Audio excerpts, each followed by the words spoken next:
to sound check anymore. They fucked up one too many times. Yeah. All right. Cool. All right. 3, 2, 1. What's going on, motherfuckers? Welcome to the Crocs and Hot Pocket Show. Today is Monday, July 17th, 2017, and this is episode number 30. Today, my special guest is a very good friend. Her name is AmbersArcade. What is going on? Hello. How you doing? Pretty good. It's kind of a long weekend. It's actually just been a really long past couple months, but yeah, you know. What was the last podcast we had you on? It was Crocs Team Deathmatch, like early on, right? I think I know I was over there in the apartment, so it's definitely sometime last year. Okay. I don't know if it was the one where I had a mug even bigger than this one, you know, when I filled it all the way up. Did you see the chairman of the FCC with his giant fucking Reese's coffee mug? No.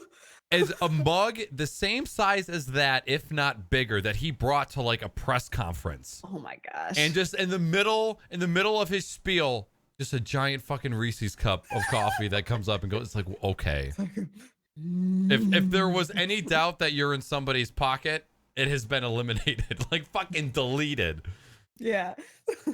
All right. Well, it's fantastic to have you back. I'm going to want to do this for some time. I'm glad that it finally worked out. We almost lost you to, was it food poisoning? No, it kind of, you know, it's one of those reoccurring things that people of my sex experience, but okay, yeah. Chat, let's be clear that up until 3 seconds ago, I didn't know that was the actual reason, and I was not trying to bring it up on stream. She told me it was a cold, okay? just threw me right under the bus there. It's all right. Yeah, it's okay. I'll get you back. All right. Well, anyways, that time Honestly, has passed. it feels like a cold most of the time. So I'm dying. All right, so real quick, guys, if you want to ask specifically Amber or myself a question during the podcast, make sure to use the exclamation point question command in chat. I'll throw Moobot, you son of a bitch. Why didn't that work? You know what? Sometimes I'm getting ready to get rid of Moobot. I switched over to it because I thought it was gonna work okay, and then it just decided not to work. So you guys know how to use the question command. It's in chat for you. Ankbot, all the way. There were certain things that made me switch off of Ankbot that I think have been since resolved. Mm-hmm. So they've been ramping up the development for sure. They really have, and which is totally fucking awesome. I'm just the one thing we talked about this a lot about this past week when all the people were in town, but the only thing that's lacking with Ankbot is is having web access, being able to edit the bot from a web page instead. Right. And that's the only thing that's holding me back, because sometimes I'm at work and I just want to like do something quick. I can just log on to the bot and make the changes there instead of having to wait until I get home. But I mean, that's a small thing. It's probably something I can get over. Mm-hmm. Makes sense. So I never even thought about that. Yeah, and it's probably if I had never experienced it, I probably wouldn't have missed it. But like once that's given to you, it's kind of hard to take it away. Good Bowler, do me a favor and resubmit your last question, if you would be so kind, and then we'll make sure to get to it at the end of the show. In addition to that, if you guys want to help support the show, you can either ask a question, confess your love, give us any kind of feedback at all. Feel free to leave a review on the iTunes page for the podcast. Reviewing the podcast goes a long fucking way on iTunes. It does wonders for the creators. So if you guys are fans of the show and you wouldn't mind doing that, that would be fucking awesome. In addition to that, there is finally an email open for specifically the 1v1 and the Team Deathmatch podcast. Like I said, you guys can send in questions, send in concerns, feedback. You can send in a story for all I care. And there's some things that I'd love to tackle live on the show. And that email is crocs@naaackers.com. That's Naaackers with 3 A's. And then these links will be in the script, which I'll put in the show notes after the show is done. Naaackers. Naaackers. Oh God, I choked on my own name. All right, so what we'll do first is we'll get into the starter questions. Are you ready? I think so. Okay. Where are you from? Illinois. Address, social security number. Yeah, right. I'm like, whoa! I've got like flashbacks to like boot camp. Like, name, rank, serial number. Oh. Where are you from? You little worm. All right, what's your favorite word? Colloquial. I don't know. You have now used a word that I've never heard before. It's the first thing that just came to my mind. I mean, it means like conversational. So that's what. How fitting for a 1v1 podcast. I know. I really have to think about that. My favorite word, if I did have one, I mean, it'd be associated with other favorite things like ketchup. Wait. You remember when ketchup used to be catsup? Like catsup used to be called that a lot, and now I just see it more as I thought catsup to be like a was something else, kind of like clamato instead of tomato. Oh, maybe. I don't know. I never Catsup. I'm trying to favorite word. I don't Okay, use catsup in a sentence. I think this is what I'm going to start doing for 1v1s is I'm going to make the guest use their favorite word in a sentence. So whatever that first word was, because that was like 50 points above my IQ, or catsup, can you please use either one of those in a sentence? I enjoy our friendship because of its colloquial nature. You sound smart as fuck. I like that word. It's more of a question, I guess. I guess that makes sense. Yeah, we have, an easy conversation kind of rapport, I guess. I'm Ron Burgundy. Yes. Yes. All right. Well, alternatively, what is your favorite? Also, we just adjusted our butt cheeks at the same time. Did you just fart just now? No. I did. It's my chair. What's your favorite? Just have some bar food. I gotta. What did you have?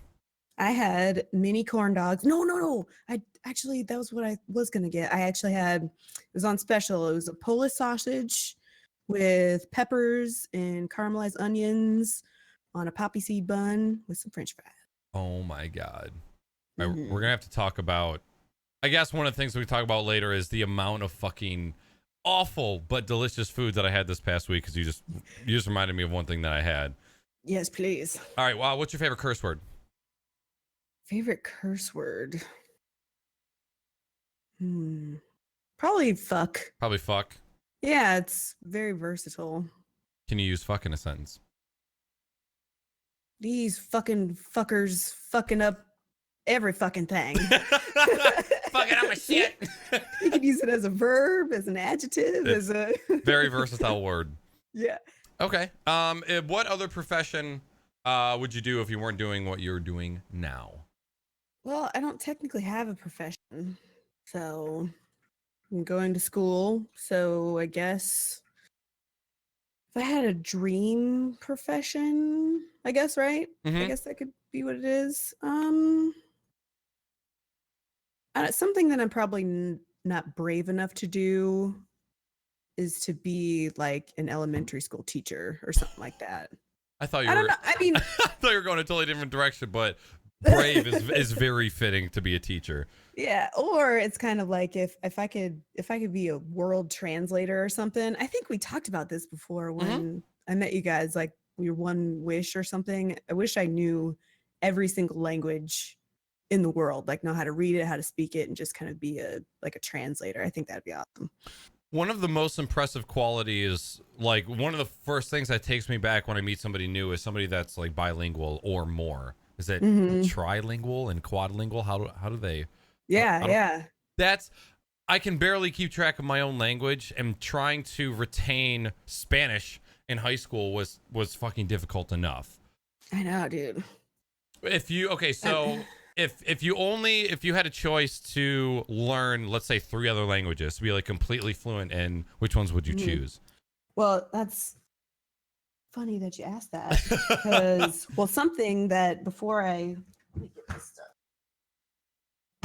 started school this summer, not realizing how busy my classes would be, I used some of my birthday money to get a bunch of these books right here to learn how to speak Korean. So Korean is already something that I'm trying to get toward for Starting sure. on. Okay. Yeah. And then probably Korean. I think French is kind of cool. And what else? I mean, I would say like Chinese Mandarin or something because we're all going to be ruled by them in the future. Like that's going to be the It's inevitable, you know what right? I mean? Might as well get Or a head something. start. Yeah, or something like, I don't know, like maybe some kind of African language. Okay. I don't even have any idea of where it would start. Or you just can't find like a big YouTube series or something to learn how to speak it, you know, some Right. old dead language or something like that. Yeah, I don't think that's not like one of your options when you're going to high school. It's like, oh yeah, I would like to take Swahili? Yeah. You know, is that Is that an option, please? Counselor's like, what the German or Spanish, little fuck? Pick one. So yeah, I took Spanish and nope. Is there anything since high school? Is there any profession that you thought you wanted to get into that you dabbled in and then realized, not for me? Probably maybe biology or something. I mean, that's still kind of something I've been going through with my school because I'm pretty much getting my degree in something I don't want to do anymore. But I mean, when I was younger, I really wanted to be a marine biologist or something kind of like either like planetary sciences or something like that. I was big into space. Okay. But yeah, I mean, I was obsessed with Jurassic Park. So just all those kind of like biological sciences and stuff I really enjoyed when I was little. Did you enjoy cutting open dead frogs and looking at their insides? I did. Yeah, of course you did, you savage. I did. Just like, oh, there's stuff inside here. Well, and then there was one thing that I kind of forget about sometimes during my my combat medical training. We actually had to like we tested on not tested but trained on dummies and stuff of like controlling bleeding and all that, but we also had to do a field exercise where a team of 4, we each had a 150-pound pig that was sedated and they basically injured it and we had to treat it, and you know, and that was kind of like that was a little out there, but it was kind of one of those, you know, toward the end of training where it's like, okay, you've been being trained on kind of fake blood and all that, and that kind of like real time, you know, combat medicine under pressure kind of stuff was a little. My God. Yeah, so that's the last time I've had to deal in a science way with a real Did animal. the pigs survive after? No. It was sedated, so it wasn't, you know, as humane as they could. Oh my, I did not know this was a thing. Yeah. Oh yeah. Holy shit. Okay, so you said that were the pigs the dummies, or did you guys have dummies that bled as well? The pigs. We had dummies as well for earlier training, but as part of a final field exercise, yeah, it was definitely a live pig, but it was sedated. Oh my God. That simulated, yeah, they had to simulate because, you know, the anatomy of the pig is fairly close to a human. So that's what they simulated, some different combat injuries that we had to treat and stuff like that. Yeah. This is probably so far off base, but I saw, this is probably on Facebook or some shit, but somebody had invented this. It was almost looked like a caulk gun, but it was filled with like foam pellets that you could insert into wounds. Did you guys have anything like that at your disposal? Yeah, they were. I honestly can't remember what it's called, but it was something really similar where it was this like packet of this kind of, it was almost like a powder, almost kind of pop rock kind of texture, but you basically put it like in an open wound and it kind of expanded and stuff to help. Oh my God. So yeah, that stuff definitely Pop exists. Yeah. Do not put this in your mouth. Okay, so I'll ask a question that all of chat is probably wondering. Was the pig eaten afterwards, or did that all go to waste? Oh, no. I'm wondering if there was any, like, you know, fellow soldier off the rocker who maybe like took a slab and like put it in his pocket for later. Like, well, I mean, this is gonna go to waste. I mean, yeah, we didn't butcher it, right there. The injuries wasn't like we were taking our rifles and, shooting it and then, you know what Obliterating I it. mean? But I mean, it was to the point where it wasn't just completely mangled. So I'm not sure they might have taken them and used them for certain things. But I mean, with all some of the chemicals and stuff like that, like for example, we had to use that type of chemical dressing on it to help stop bleeding that I don't know if it was even Oh God. viable. But yeah, pour crack into the wound. Reminds me, think of, wow, that was English. It reminds me of back in biology class where they would store the frogs. There was something other than frogs that we worked on in biology class, and I can't remember what it was. Bird too, or it was not a bird. I remember it being squishy. It might have been, was it worms? Yeah, I think worm was one, but I thought there was another, almost a bigger kind of animal. Okay. I can't remember. I Okay. do remember frogs and worms though.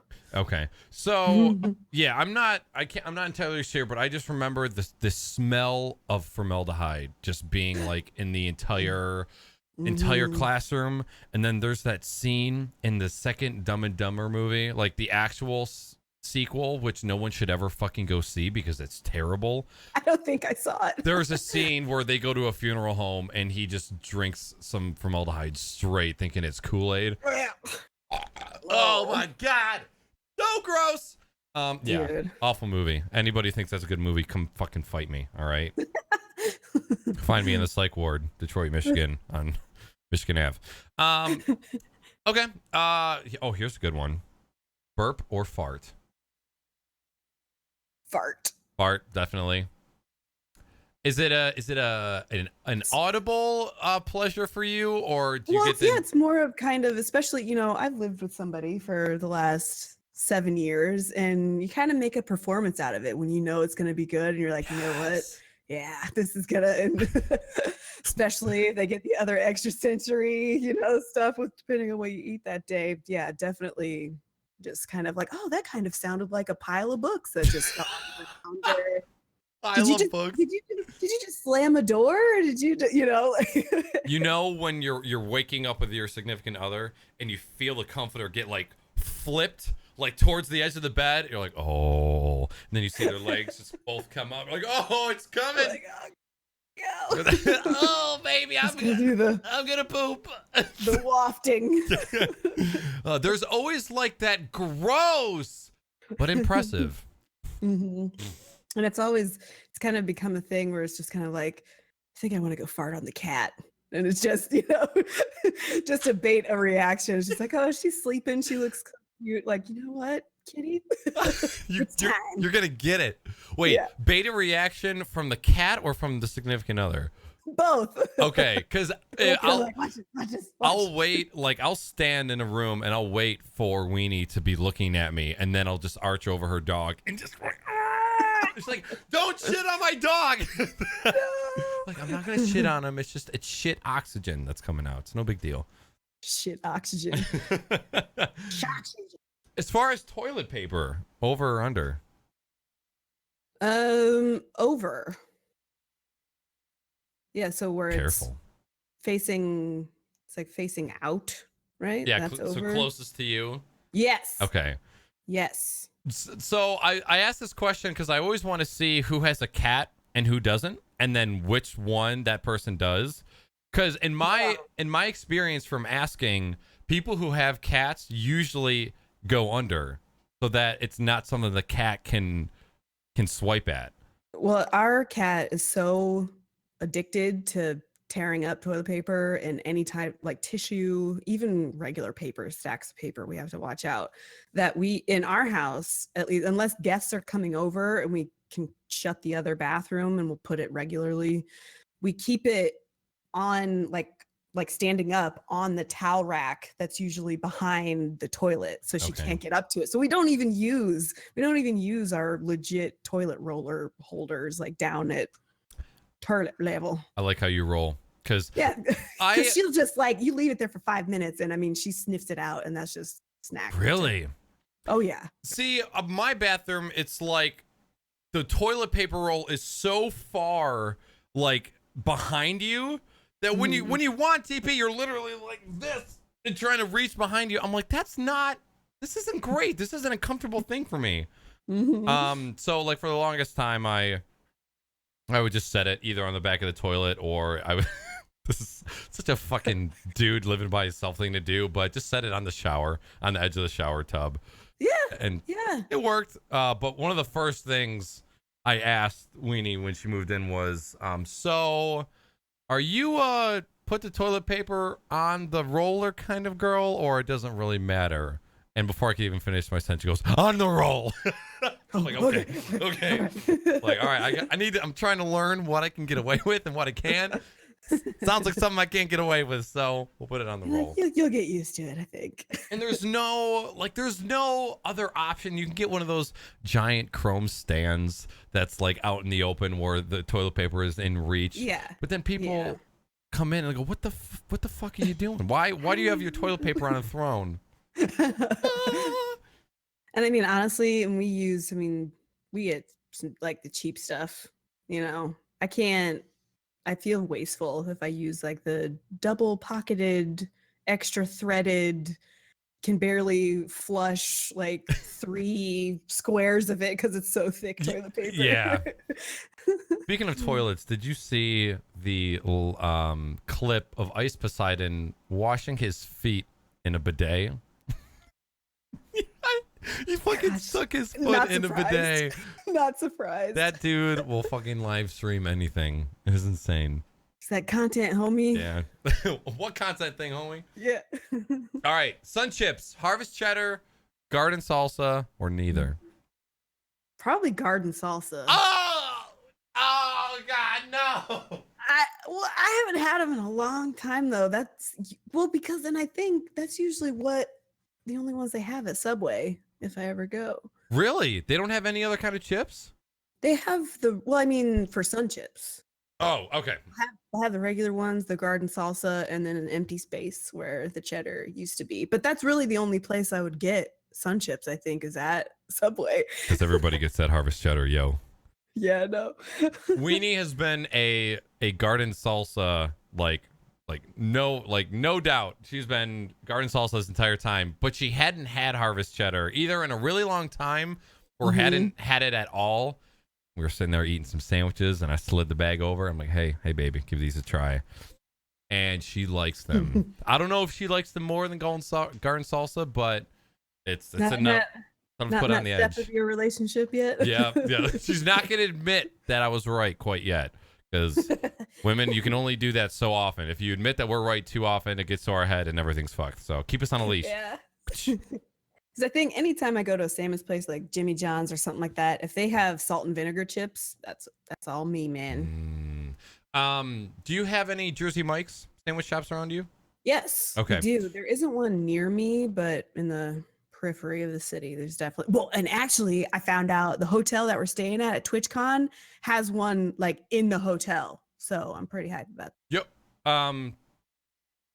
Is the hotel that you booked still, is it full, or was it one of like the discounted ones from TwitchCon?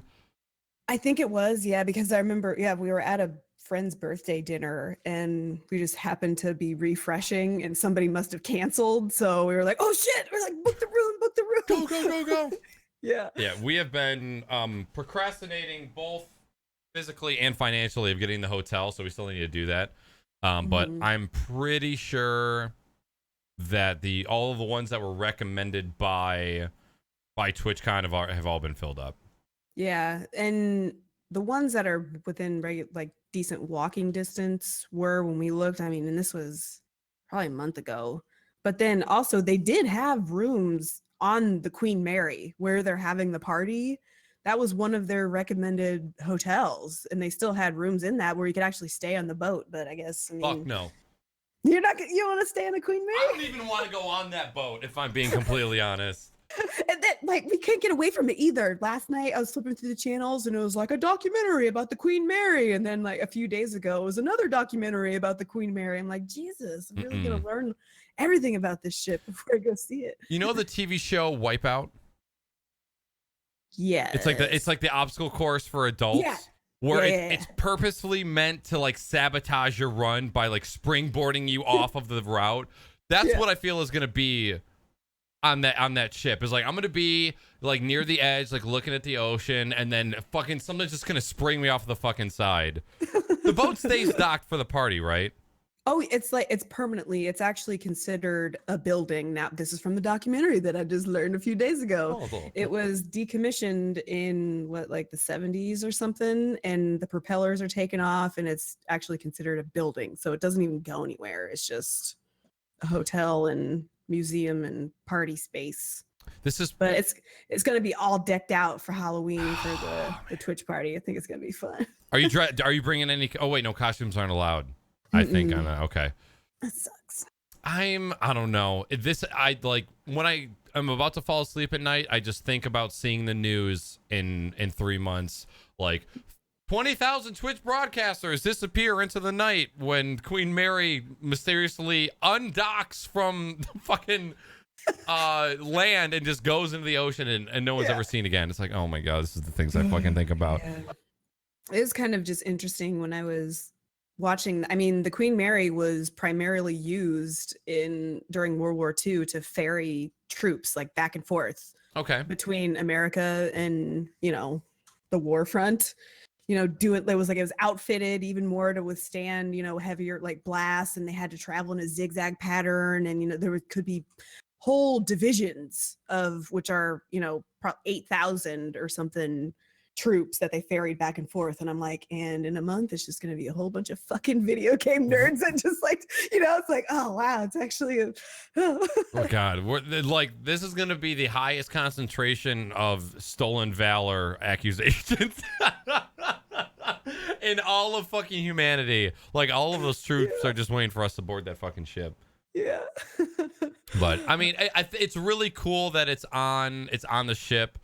I would be lying if it didn't make me just like a tiny bit nervous because it's haunted and it's advertised as being haunted. Yeah. I think part of the party's in like in the harbor part of it. Like there's big parking lots and stuff next to it. So I think you don't have to be on the ship if you. Yeah, I might stand on the docks and like twiddle my toes in the ocean and just kind of hang out from there. Going on up there. Speaking of, what are you drinking right now? This is for Speed Demon. I'm actually drinking sweet tea. No, you're not. Mm-hmm. You son of a bitch. Is it homemade? I made it. You made it? I made it today. Mm-hmm. He would be so proud. Yep, because what I do is, the like growlers that you get from breweries and stuff. Yes. 64 ounces. I don't really have a proper pitcher, so I just boil 64 ounces of water and put a bunch of tea bags in there and let it, squeeze a bunch of honey and just throw it in the fridge. Ooh, can I see that mug? What's on that mug that you got? It's my AmbersArcade mug. Is that available for purchase right now? No. What the hell? It was a gift. Oh, okay. Mm-hmm. Well, let me get in touch with that person. I might want to make another one of the other, like the new kind of graphics and stuff that I made. But yeah, it's the biggest mug that I have besides Dine. So I like it. It's my only gripe about mugs from like Designed by Humans. Way too tiny for any sort of liquid, for like anything that I'm going to drink. Yeah, Lee got this off of Walgreens. One of those where you can just add your own picture, and then I think it's 20 ounces or something like that. Yeah. Yo, I want to do that. It's like $12 or something like that. Yeah. No way. Soup mug. All right, dick butt mug incoming. Yeah. We had a couple streamers and GSN people in town this past week, and Middle Age Stream brought me a sour stout from a brewery in Texas. It was. It's hands down probably one of the best sours that I've ever had. Nice. Smells disgusting, but tastes fantastic. I've really been getting into sours. I've been liking them a lot. Because it's like summertime and it's kind of more refreshing. I don't know. Yep, and it's not heavy. How many different beers did you try when you guys went to Jolly Pumpkin when you were downtown? I think I only had 2 because we ate. And the food was really, really good. So I got so stuffed. But I had a couple because they do sell it down here. But I can't even remember, but we ended up taking a bottle home and not going to open it until I graduate this winter. So it's kind of a from a special occasion from my birthday. Actually, that's my Dead Mouse shirt. When I was up there and saw you guys and went to Dead Mouse and we went to Jelly Pumpkin, so we want to save it till I actually get that diploma. Nice. He just announced the show, and I thought it said Little Caesars Arena, which is the new NHL arena that they're building in Detroit right now. But it was actually like Caesars something in Windsor. So I think it's a concert venue that's attached to the Caesars Hotel. And for a second I was like, yo, I'm not fucking missing this one. But turns out it's in fucking Canada. Not that I wouldn't mind a trip to Canada, because I've actually stayed at, I don't know if it's Caesar's Palace. I think it's just called Caesars. That's in Windsor. Can't you see that from the water? I think we did see it, because we did go down to their waterfront or whatever, and I swear I thought I saw it. Yeah, that's like right there over the water. Mm-hmm. All right, next question: pineapple on pizza, yes or no? Yes. Yeah. Yes. One of our saved presets in every pizza delivery place is what we call the triple P, which is pineapple, banana peppers, and pepperoni. Ooh. Yeah. Sweet, savory, a little spicy. I want to try triple penis pizza. Yeah.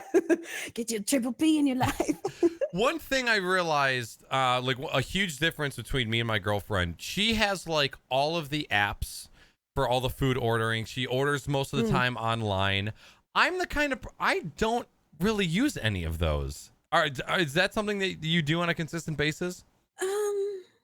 We'll order pizza online, but even sometimes it's just so our address confuses so many people. The delivery drivers end up going to the opposite side of town sometimes. Okay.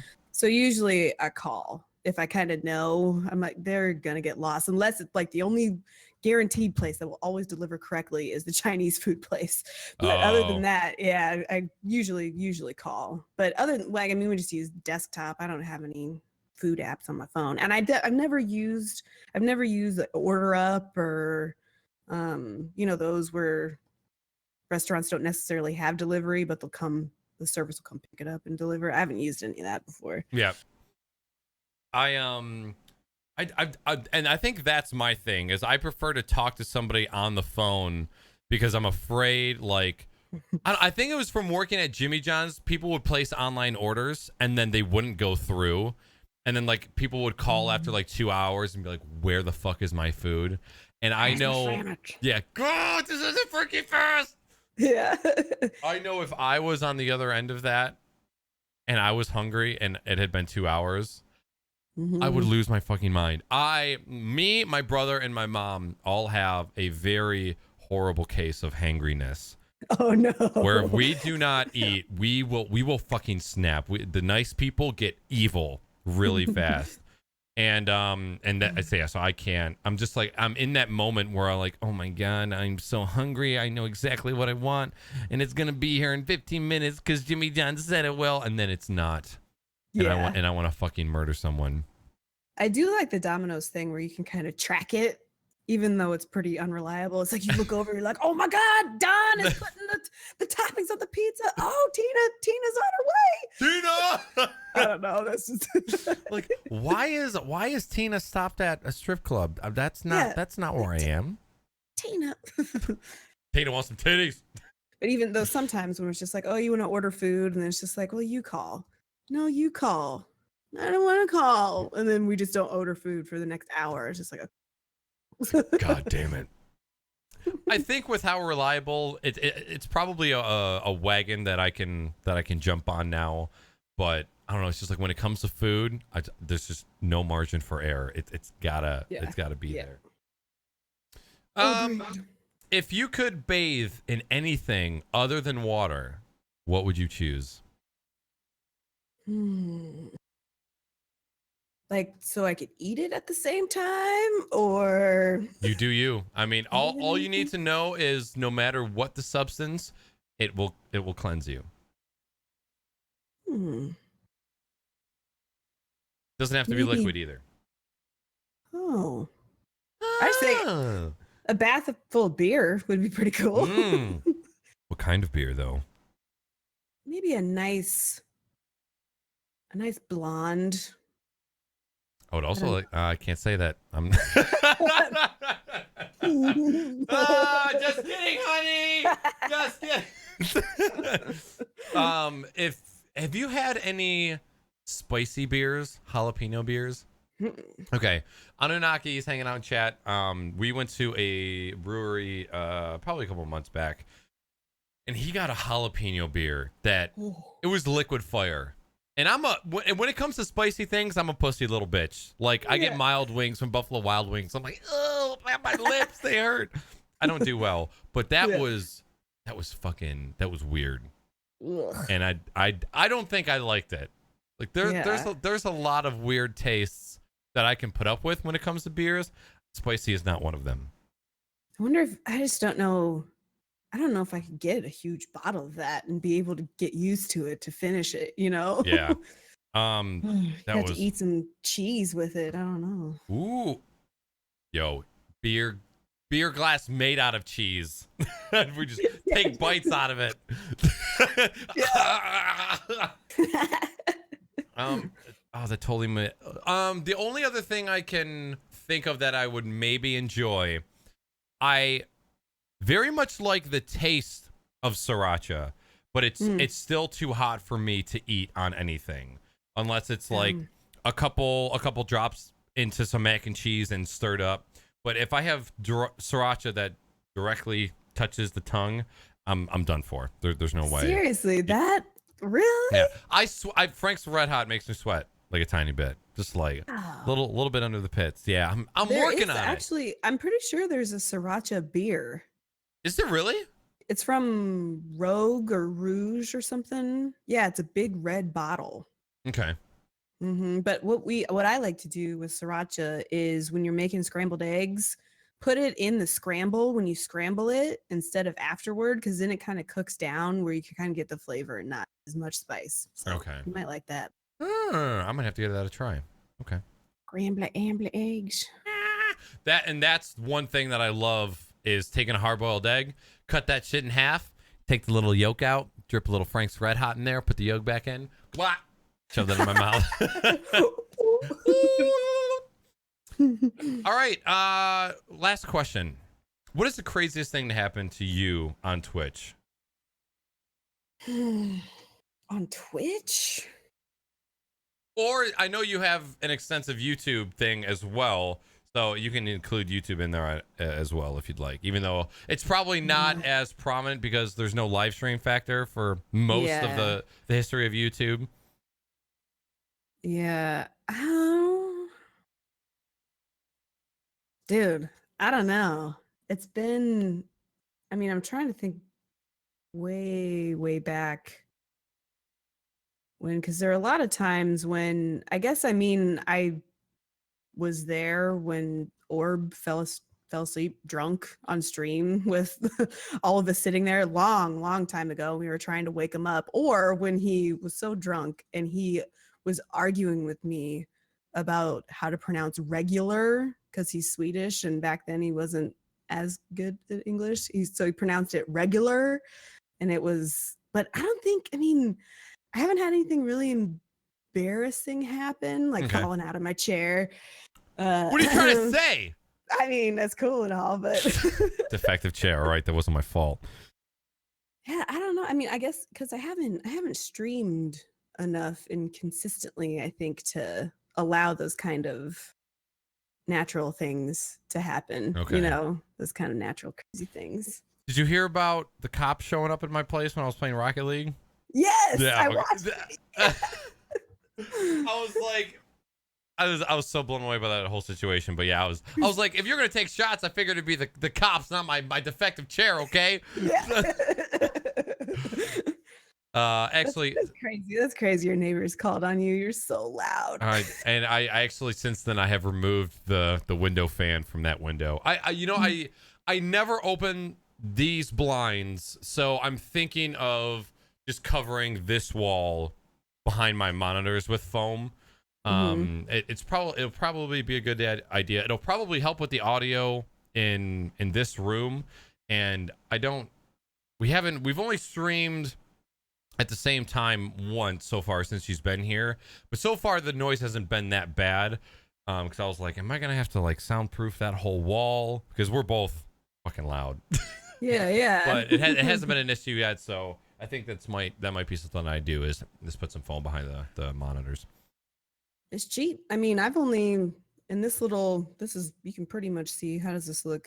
There's basically another little half like wall that stops like right here. Okay. So from here back about 3 feet, I only have 4 panels. So I'm kind of in a U shape of a wall. And I mean, even just positioning really matters. You don't necessarily have to cover the whole thing. It's just about reflecting sounds. They're so cheap though. Yeah, I mean, the fact that you only had those and I was able to tell a difference when we first started the call today, I was blown away by that. Mm-hmm. Not bad. All right, actual last question. What's your favorite emoji? The poop emoji. I like shit. Yeah. And then maybe the cat one with the hearts in its eyes, but definitely the poop. Must be an Android emoji. You don't have cat ones? Honestly, I do not fuck with emojis other than like a couple smiley faces, a heart, and maybe I like to do the hand, finger, and the hole right next to each other, like the okay and the finger. Yeah. I like that one too. Well, it's because I'm always sending pictures. We're always if one of us is away or something, or even during the day when I'm here, I'll just like send pictures of the cat, like while she's at work to brighten her day with just a bunch of cat emojis. Like, look at this kitty. Oh, and also because we're obsessed with this 24/7 kitten live stream. What? And so, yeah. Just search Tiny Kittens HQ. Tiny Kittens? Tiny Kittens HQ on YouTube. There you go. Oh God. I have it bookmarked in my bookmark bar, like calm button. Okay. Tiny Kittens. Tiny Kittens. I need some calmness.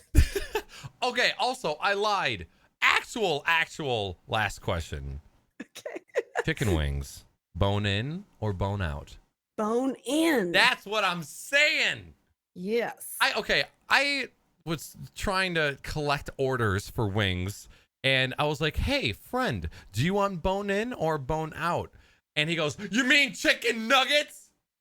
I don't consider boneless wings. Do you think boneless wings are chicken nuggets? No.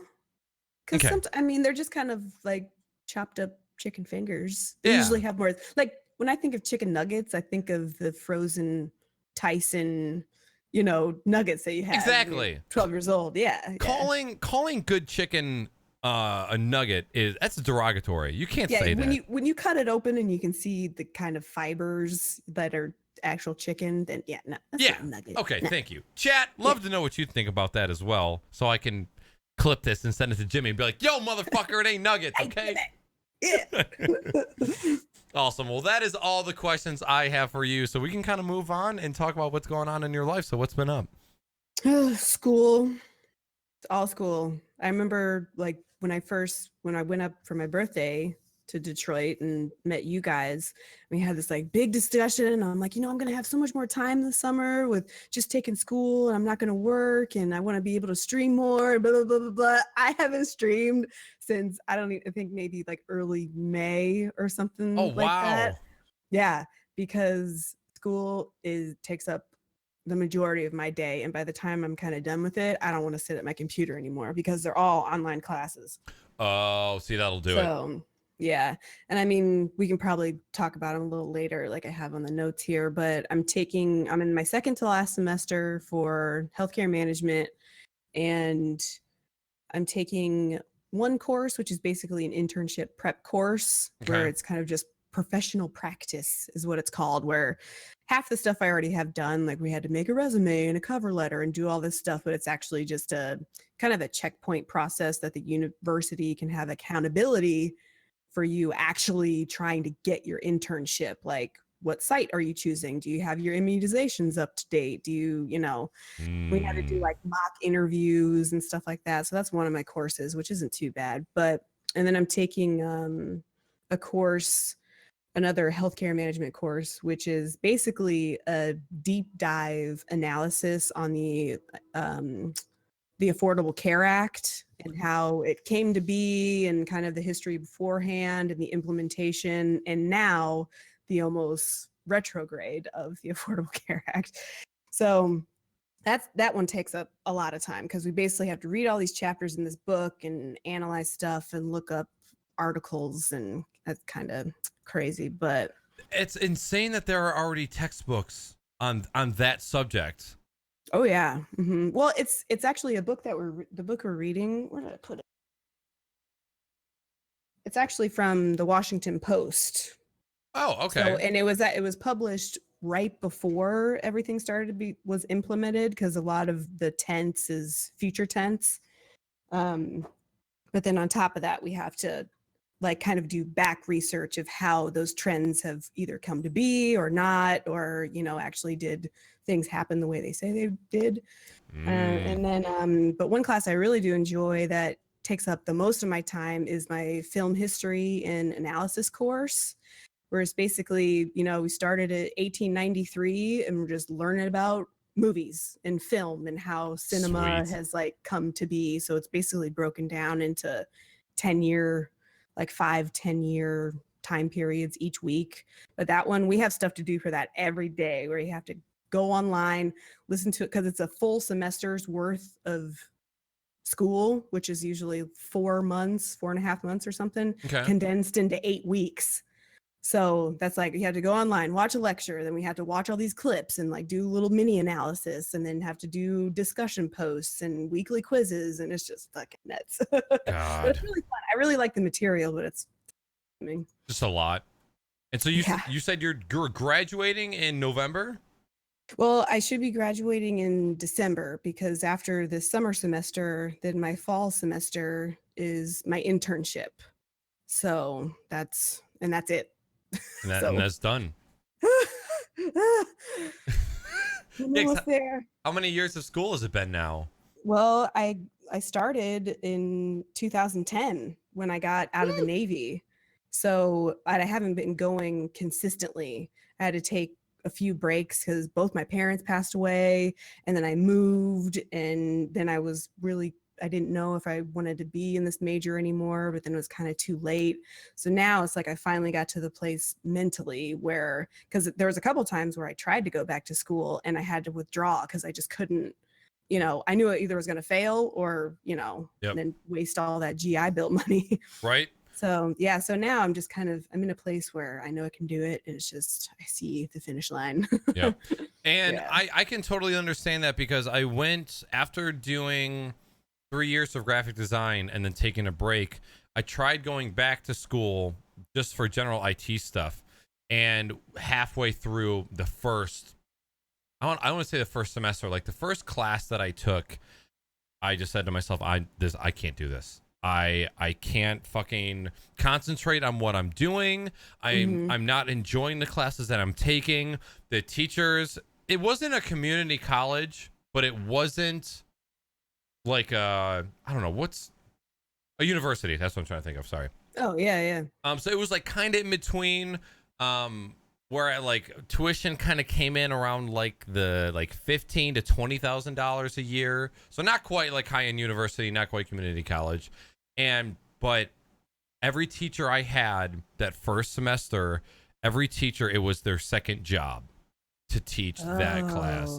So when I got in there at 8 p.m. on a Tuesday, and Mr. Fuckerschmutt sat down, was like, I don't give a shit about any of you fucks. Read this textbook and take this quiz online in 8 weeks and have a good day. It completely drains the passion of what you're learning out of it. And yeah, exactly. Yeah. I just wasn't about it. And I don't know if I ever finished those classes. I can't remember. I had this for a really long time. It stopped happening a year or two ago, but for probably a span of 5 to 6 years, I would have such consistent lucid dreams that it would fog my memory of what has Mm-hmm. actually happened. I would have dreams of dropping out of college or not going to class or getting my transcript in the mail and showing that I didn't show up.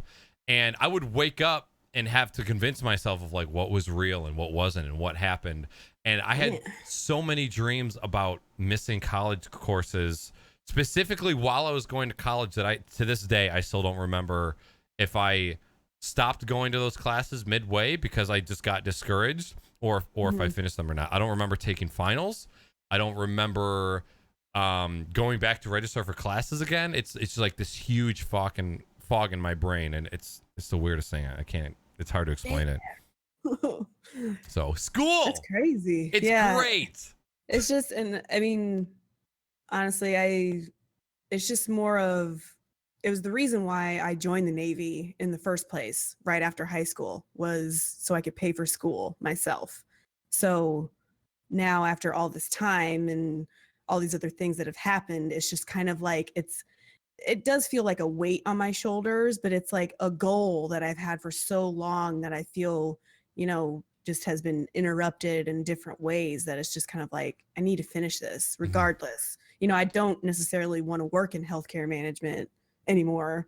I mean, at the time, and I mean, and still, it's a good degree to have, with job prospects and whatnot. But it's more of a personal thing Sure. of accomplishing that goal, because once I can do that after so long and all the hardships that I've been through, that's just kind of, I just can kind of feel like more doors will open, mentally, and kind of more motivationally, I guess, once I get that fucking done, once I get that piece of paper, Give me that paper. Yeah, jeez.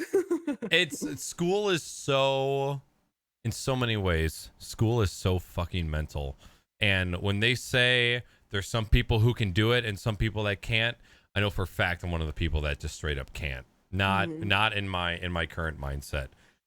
Well, and it's kind of like when I was on campus, because I lived on campus for 3 years. I mean, I loved it. I took extra classes just because, I mean, I didn't have to work, because, my military benefits paid for everything, even my apartment, utilities, all that stuff. Mhm. So it's like I took just the most random fucking classes. Like I took a dinosaur class. I was just like, man, this is kind of fulfilling a dream. I took a legit, it was like geology 101 or something, where we learned in kind of more in depth about dinosaurs. I almost started an astronomy class, but I took a bunch of speech courses because I love formulating speeches and just talking out my ass Mhm. to everybody and making them listen to me.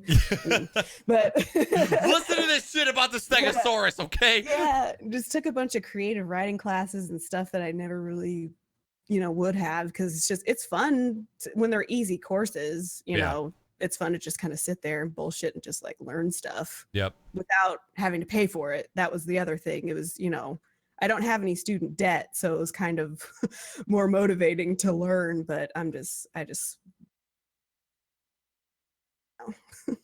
Your mic just cut out for a quick second there. Oh, sorry. It's the only time it's happened, but Hmm? um the I it's awesome that the old, like you were just talking about how you have that mental weight on your shoulders. I'm so happy for you that that weight is going to be lifted once you graduate and you don't have the continuating weight of the student loans afterwards. Cause then student loan payback just never gets any better. It just gets Hmm. shittier as time goes on.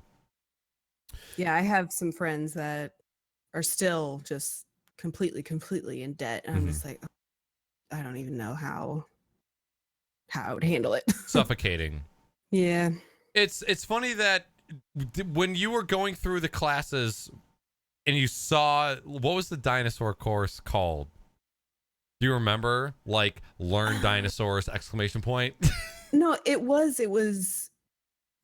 like the history of dinosaurs or something like that. It was a general geology course. Okay. Yeah, and I could look it up, but it might take me a minute. But yeah, it did. I mean, it had dinosaurs in there, and I'm like, it was this kind of old grizzled white dude that was just, he had like replicas of dinosaur bone skeletons around, Oh, and he loved and it. I was just like, oh, this is so great. I'm like, he's like, I'm gonna be in Jurassic Park. I mean, yeah. So You know the very very cliche, like I took a semester of biology and now I understand the world kind of thing. yeah. When my parents pulled me out of high school my senior year, the first half of senior year, and I was gonna be homeschooled because I was a bad boy, and the only class that I took, aka book that I read, was a psychology thing, and I had no interest in psychology like whatsoever. And I'm not gonna say I understand people better, but just reading through that book made me a little bit more aware of just things around me instead of just being so blind. And that was one of the courses that I had no intention of liking, that I actually read through. I'm like, that's like some pretty fucking cool, interesting shit that I just read. Yeah. But I know I nowhere near understand like people and like know how to read you, and oh, did you know because you cross your arms when you talk, it makes you it's a defense mechanism. Yeah. Like, no, it's just defensive. it's just interesting shit to read. So I would tell anybody to read like a psychology 101 book. Like if you have an interest in engaging people that you talk to, or just being self-aware of you and like what kind of person you are, I would highly recommend it. Oh yeah, definitely. I never ended up taking one of those courses just because I knew people who had taken those particular ones, those like psychology 101 and 102 and stuff during my time there. And a few of the professors were real dicks, and you just basically had to write papers all the time. And I was like, you know what? I'm gonna skip that one. Give me the dinosaur book. Dinosaurs. Learn about that T-Rex. Well, other than school, what like non-gaming stuff have you been up to?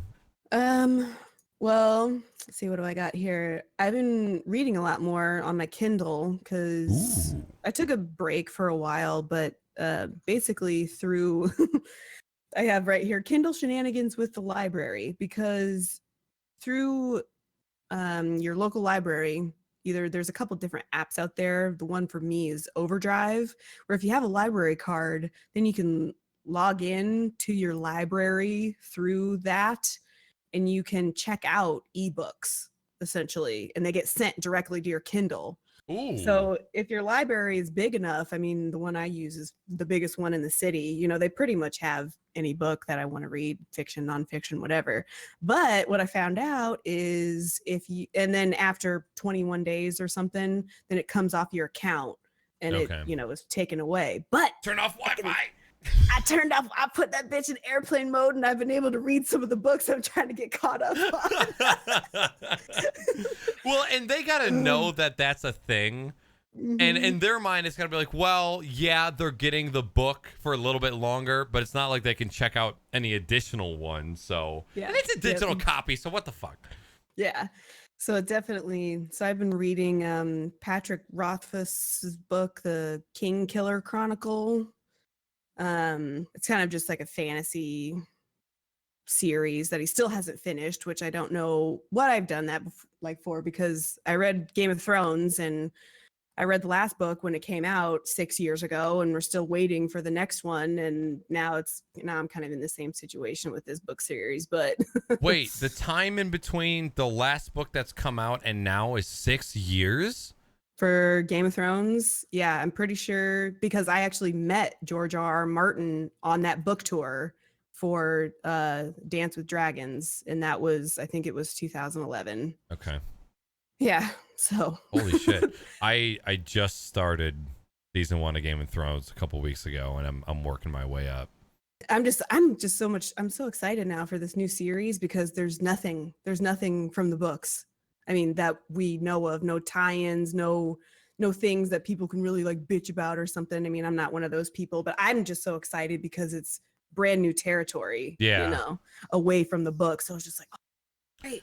Was there, without going into spoilers, was there a lot of surprises that concern characters that existed in the books, but stuff that didn't exist in their timeline.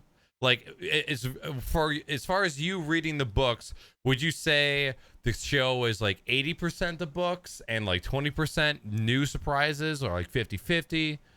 Well, in the last couple seasons, there has been. I mean, I think more than anything, a lot of things have been condensed, including like multiple characters, and kind of plot lines are a little condensed because it's just way too much material to for an hour-long show. But not really. There's nothing that I've really been like, oh my God, I can't believe they did that. Or Okay. wait, but this person does this or this happens. The show creators, even when they do deviate or had deviated from the books, it was really well done, I Okay. think. Like coming from it from a TV watcher's perspective to make things try and make sense out of like the massive amount of characters and confusing shit that goes on. So I don't know if you can relate to this, but I was talking to Weenie about Game of Thrones, and she was saying that there was one book.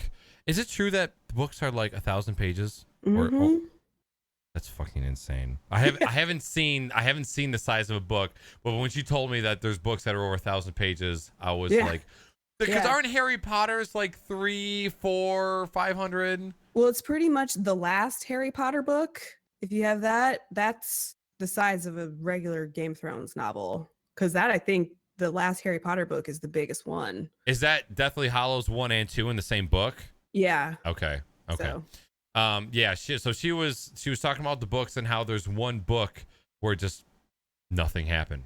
How it was extremely long, just 1,000 pages of just fluff. Like, yep. I couldn't get through that.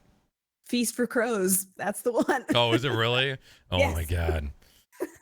Oh Jesus! But the show's great. I enjoy it very much. I had my own anecdotal, finicky reasons for not watching it at first, but I was like, all right, I'm gonna watch the show. I'm finally gonna do it, and let's just get it done. And I started watching the show at the airport on the way to North Carolina, and I watched the first like 20 to 30 minutes of episode 10 of the first season.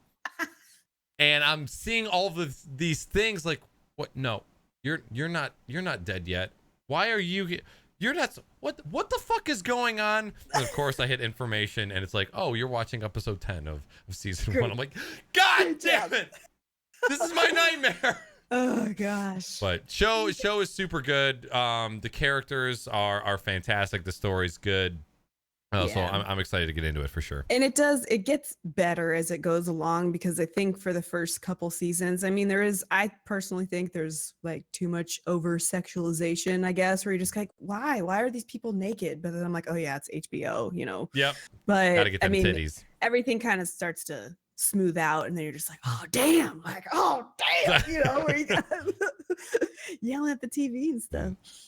I was I can't say that. All I'll say was I was in a room filled with women during a very big fight scene that may or may not have included the mountain in it, and the screams that filled this little living room when that scene imploded. I was like, oh my God, what is going on? But hey, that's how you know you got people invested. Yeah, man. I mean, one of the other shows that I absolutely love, that is just my guilty pleasure, that I sit down, I'm looking at TV, and I'm just like screaming at it and bitching at the whole time. The 100.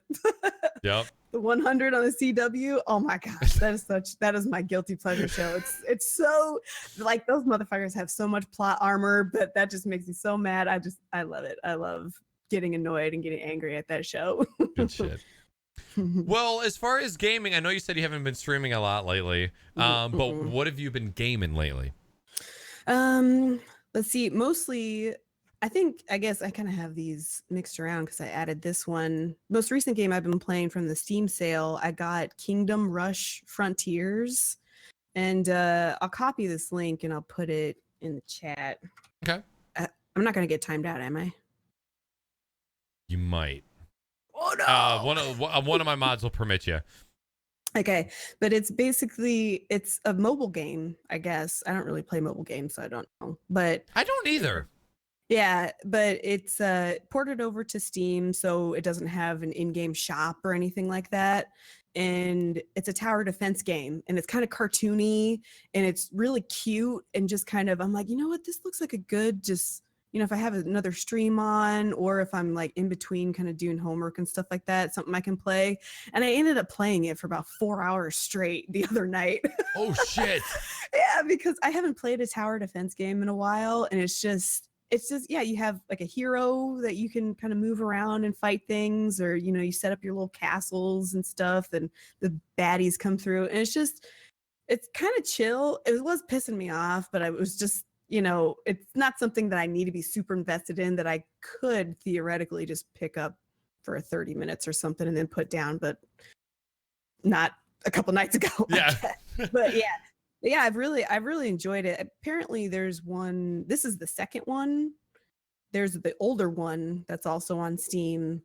And then Kingdom Rush Origins, I guess, is the new one that's on mobile now that they might be porting over to PC. But Okay. yeah, it's really fun. I mean, I got it for like 75% off.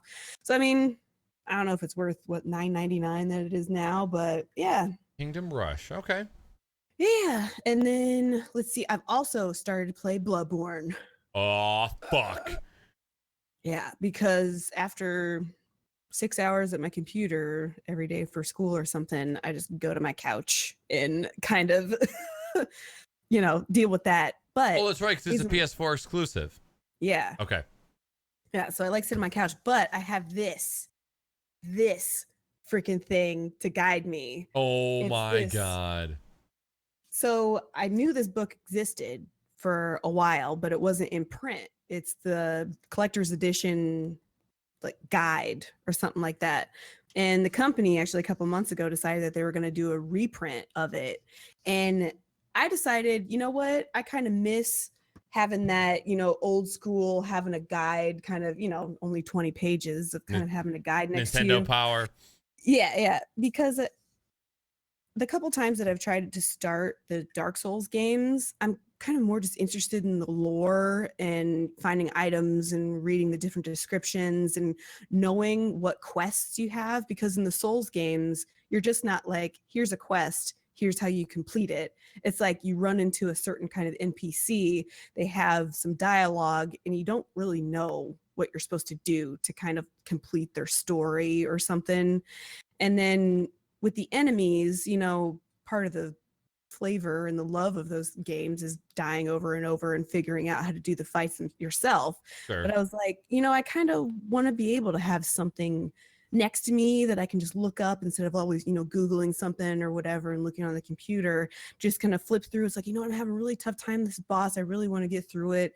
Kind of, not spoiling myself as much as I can, going through an area and being able to find everything I can find on the first try or something. It's been making these types of games a lot more enjoyable with this book right here, for sure. So do you find that it's better to go to the book for that kind of information because it's kind of spoiler free? Like, does it more actually guide you instead of just giving you the straight up answers like somebody would online?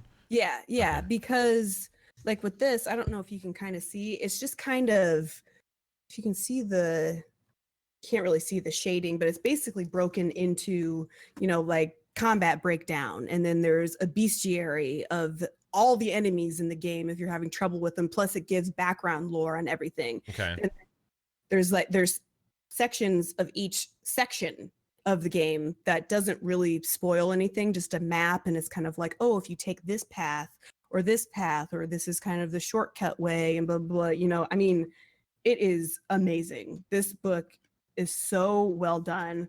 Let me see if I can, here, I'll kind of show you, here's like an example of one of the areas and how you can, kind of like that. Okay. So it kind of has like kind of a little map like that, and then it, breaks it down. Yeah. Yeah. It's been making it so much more enjoyable, for sure. All right, awesome. That's really interesting. It's not as frustrating, and I don't go to it right away.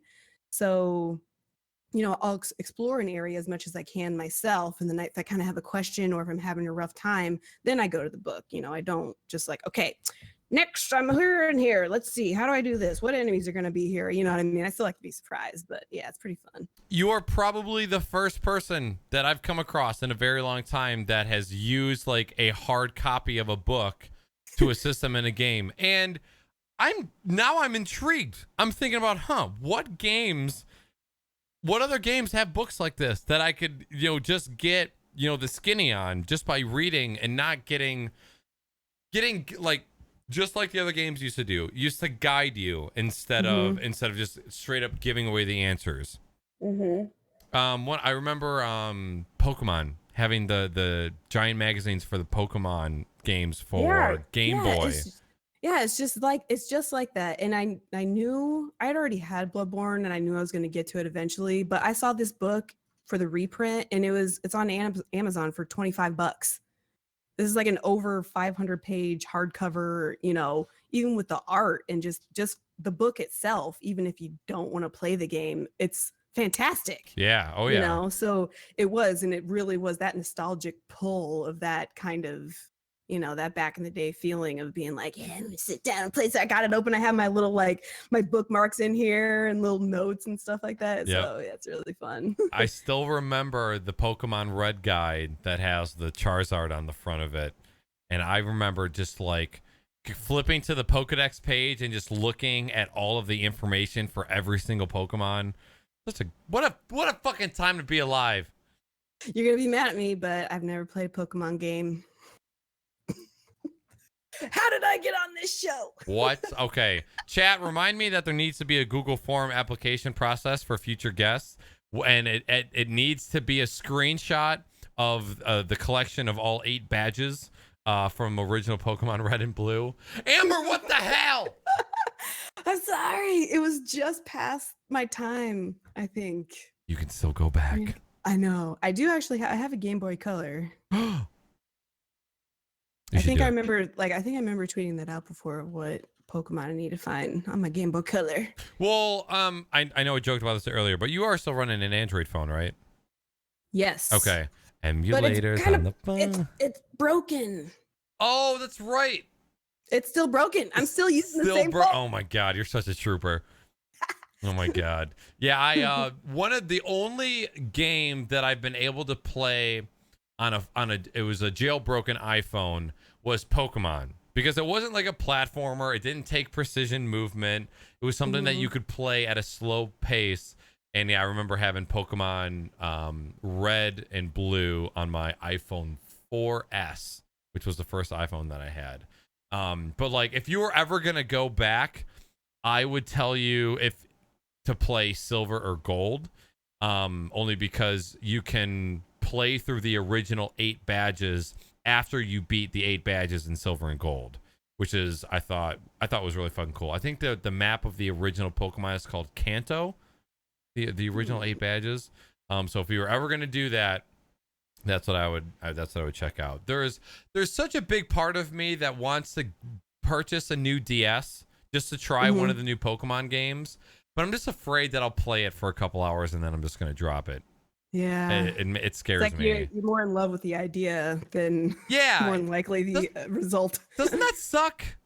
Yeah. Oh yeah. And I'm like that all the time, dude. You know how many games I have in my Steam library that I've been so hyped for? It's not necessarily that I'm disappointed. I'm just kind of like, after an hour, I'm just like, yeah, whatever. I had more fun thinking about it than actually playing it. Yeah, and I wish there was something I could do to change that, because I think about what my brain was like when I was, I don't know, 12, 13, 14, however I was when I first played those. My brain wasn't developed. How much damage could I fucking do to Gary, who's your enemy in the first game? If I have like my full capacity of brain right now, which right now is like an IQ at like 60, 65. I want to play the game being fully aware of like the game and the story and its mechanics, and understanding agility and power and the leveling and just the satisfaction of fucking up the final 4 with my level 100 Pidgey. Like I want to, entertaining the idea is almost going to be better than actually doing it, because grinding to evolve Pokemon back then was way easier when all you had to do was wake up, go to school, poop, and sleep. Like so much free time to just level up your Pokemon no matter what. That time doesn't really That's how I felt exist. about like games like Oddworld and Super Mario World, where it was just, you know, that ingrained kind of trying to get that platforming skill, and you know, you just had so much more time, and I'm just kind of like, fuck, can't do it. My back hurts. I can't sit there anymore. I want to learn about dinosaurs. I've already streamed Super Mario 1, 2, 3, and World on stream probably like a year or so ago. But with the NES Classic coming out and then the Super NES Classic, like, oh, I kind of want to play these games again. They're just so much goddamn fun. Well, see, I missed a lot of, like, I never played a Metroid game that I remember. Never played a Mega Man game. Me There's neither. a lot of I've never played a Zelda game. Really?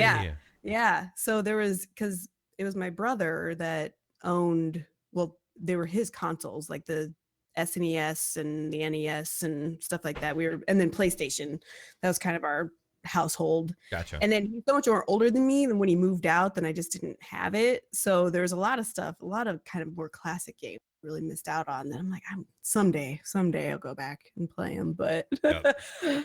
I know I gotta get him now and play him. I know. I'm with you. I've only played a select few Zelda games, and it's like, if I go back, am I gonna even enjoy it because of how dated it is? Mm-hmm. And so like I actually tried playing through A Link to the Past on stream. I think I got a couple hours into it. I was like, this is too fucking hard. I can't beat this. I didn't grow up with this. I don't know where these things are. Yeah. And everybody in chat was like trying to help me out and where to go without like backseat gaming. And overall, it was probably an awful viewing experience, but I never finished it. I played Ocarina of Time. I played Majora's Mask, and then and that was kind of it. There was a couple games that came out for Game Boy. It was Oracle of Seasons and Oracle of something else. It was like, if you bought, they were specifically Game Boy colored games. If you bought Oracle of Seasons, the game was blue, like a blue tint. And then if you bought the Oracle of whatever the other one was, it would have a red tint, just like Pokemon Red and Blue. How like it was really odd. But were awesome games for the Game Boy. I played a tiny bit of Wind Waker, and then I haven't played any Zelda after that. So zero. And this is like the bane of my existence on Twitch. I have so much catching up to do as far as video games are concerned. If I can ever fucking stop playing Rocket League, I will get to those games. Never. I can't. It's kind of like, I'm kind of getting to the point now where it's like, I did buy some stuff on the Steam sale, and then I know there's a fucking game I know I'm going to buy tomorrow, but I'm just kind of like, I've just kind of accepted that I don't know if there's some kind of thing that I really do just have to be like, I'm going to start with this game. I'm going to play it maybe at least for 3 hours, like maybe not finish every game, but at least give it a 3-hour tour. Yeah. Oh yeah. At least entertain it. The backlog, the backlog is just too much. Too long. Yep. All right. Yeah. So I don't know. I mean, I got a kind of just an interesting game that I've been going back to is Tapper. It's the old school arcade game Tapper from like the 80s, is sponsored by Budweiser. And it's actually, there's a machine at my local barcade that's kind of about a 20-minute bike ride. So sometimes, I mean, like maybe I haven't in the last like few weeks, but like we have this bike share program in my city where it's like, I don't own a bike, but there are these stations around the city. I think you guys have one too, where you can, like, you have a little NFC card and you put it on there. You can check out a bike that's at the station and ride it to another station. Yep. Yeah. So we've got something like that. And so just kind of as an exercise thing, it's one of the longest routes that I can kind of take. Okay. I'll just check out a bike. I'll bike over there. I'll play some Tapper, then I'll bike back. So it's kind of just like, it's more of like a get outside and exercise kind of thing. But I go over there and play Tapper because I'm not really I mean, my name's AmbersArcade, but that's just kind of, Blasphemy. digital arcade. I'm not very good at actual arcade games, but yeah, But I that's like them, and definitely that's what counts. yeah, yeah, yeah. And then I put Overcooked on here. I don't know. Did you guys play that during Yeah. your couch stream? Oh my god. Not so not this most recent couch stream, but when Weenie came to visit back in February, we played that at the end of our stream. So fucking stressful. Oh my god. By the time my brother was here to visit, well, it was about a month ago, and we played it for the first time, and it was kind of after a few hours we started getting a little snippy with each other. So we're just kind of like, we're just gonna, it's like, well, why did you put the meat on the thing? Well, I needed the onions. Or like, where are the fucking tomatoes? And we're just like, okay, let's go to bed. Giving you like that Mario Party boiled blood. Yeah, it's so fun though. Like once you get kind of in the groove with it, but the difficulty kind of started to spike up a bit where it's kind of like you need 4 people. Yeah, You oh need 3 yeah. people. It was, yeah. We were getting to that point, but I can't remember how the leveling worked, but by the 5th or 6th or 7th course, we were saying this is impossible. How can 2 people keep up with all this shit? But still enjoyable nonetheless. It's fun. Yeah, I saw you guys playing Towerfall a little bit last night before we were watching Game of Thrones. That is probably my favorite couch co-op game. Yep. Definitely that one and Gang Beasts. I can get down with Gang Beasts any fucking day. It's hilarious. But yeah, it's pretty much it. I mean, I just really haven't had time to game, or I'm just too tired to have the focus to. Mm-hmm. So it sucks. Because I kind of I don't see streaming as a job, but I see it as a productive hobby. It is work, but it's kind of hard for me to game outside of streaming, and when I do, it's like I want to play games with my girlfriend, and so like any time outside of that, like I don't play single player games outside of Twitch like whatsoever. It's really difficult.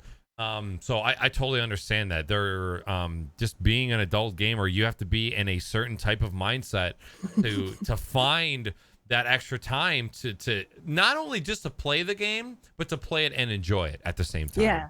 Yep, exactly. Because it is, I mean, and then apart from that, it's like, is my girlfriend pretty much, she is supporting me, like me going to school and doing my classes. And because I wouldn't have been able to complete my classes if I continued to work this summer at all.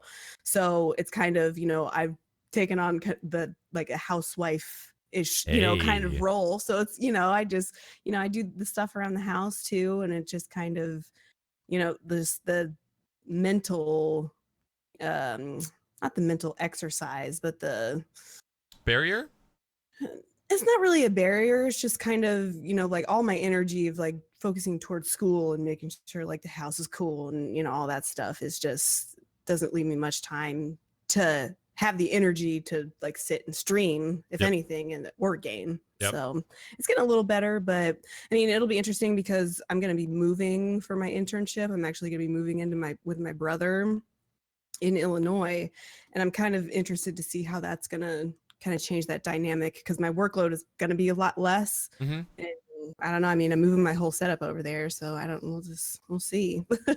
And when you were talking about playing Bloodborne, one thing that I'm starting to, this is kind of something that's changed in my mind probably over the past year or so, is anytime I was on the couch sitting and watching something, I felt like I was pissing away time. Like I felt like if it's time that I could have been at the computer working on something or gaming or whatever. And now I'm getting to the point where like the couch is kind of like the safe zone when you want to get away from the computer. And so I'm sure like Bloodborne is one of those things like, okay, I don't want to deal like one of the main arguments with PC oh shit. Why are you sleeping on there? Oh no. You guys want to see a corgi?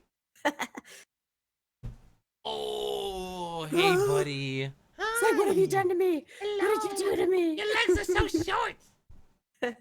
You can't sleep under my chair. You're gonna get run over. Can I have a kiss? Oh, thank you. I forgive you. I'm gonna crawl right back under there. Yeah. It's okay. It's okay. He's a good boy. Um,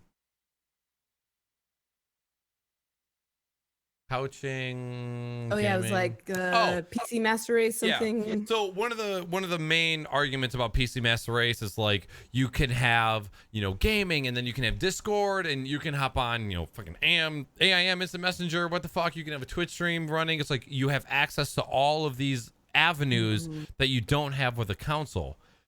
Some people just want a game locally on the console, so you don't have any of that other bullshit. You're not getting messages on Discord. You're not getting emails. You're not like all these other distractions. It's just couch, controller, and you playing the game. And that was something that I kind of used to resist because I thought all of these connections were necessary all of the time in order to be like an efficient, PC gamer enthusiast. But now I'm learning that the time away from the setup and just enjoying what's in front of you instead of all the other distractions is actually very beneficial, especially if you can share that with somebody else. That's exactly how I feel, because it's now, even if I try to start, it's like, even though I don't stream, if I'm at my computer, Twitch is open. I'm always watching something, or I'm even like it's always like I have to have something on my second monitor. It just can't. It just kind of feels weird if I try and sit down and play something that is kind of more single player or in a longer session. After a while, I'm just kind of like, well, like I always have like, what's still going on Twitter? Like it's almost worse than with my phone.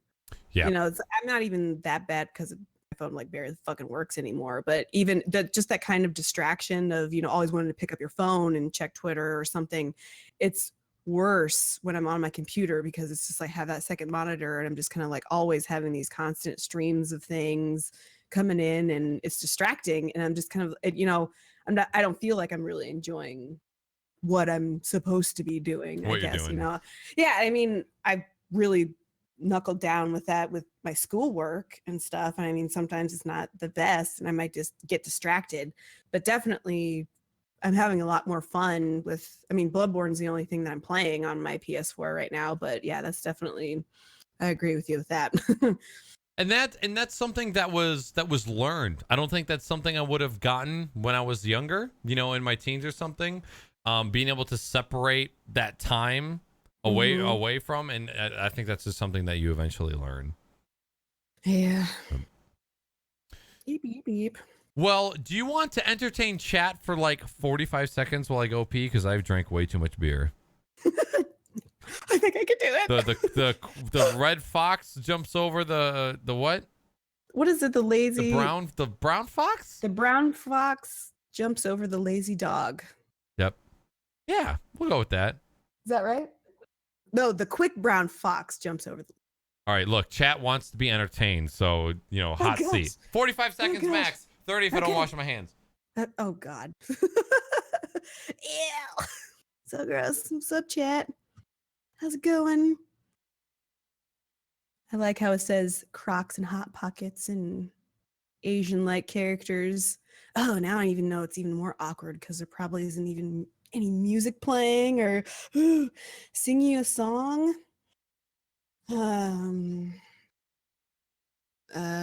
There once was a guy named Hazard. No. Oh gosh, I can't do it. I could be talking about Nintendo. I'll tell you what, I do kind of want to get a Nintendo Switch for that Rabbids Mario game. Holy moly, when I saw that stuff at E3, that looks pretty good. And another 3D Mario. I mean, I was a big Mario head when I was a kid. So Mario 64 was pretty great.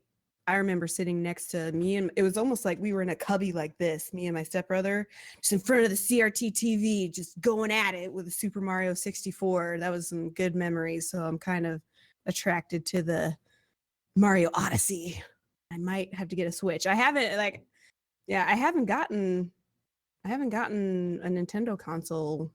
The newest Nintendo piece of equipment that I have is a first generation DS. Ooh, the big So one. yeah, the big one. So it's been a while since I've gotten any new Nintendo hardware, but I'm thinking the Switch might have So to come to be. two quick points on that. One, this past week I had two people from GSN and one person from Twitch staying over my house for like 6 days.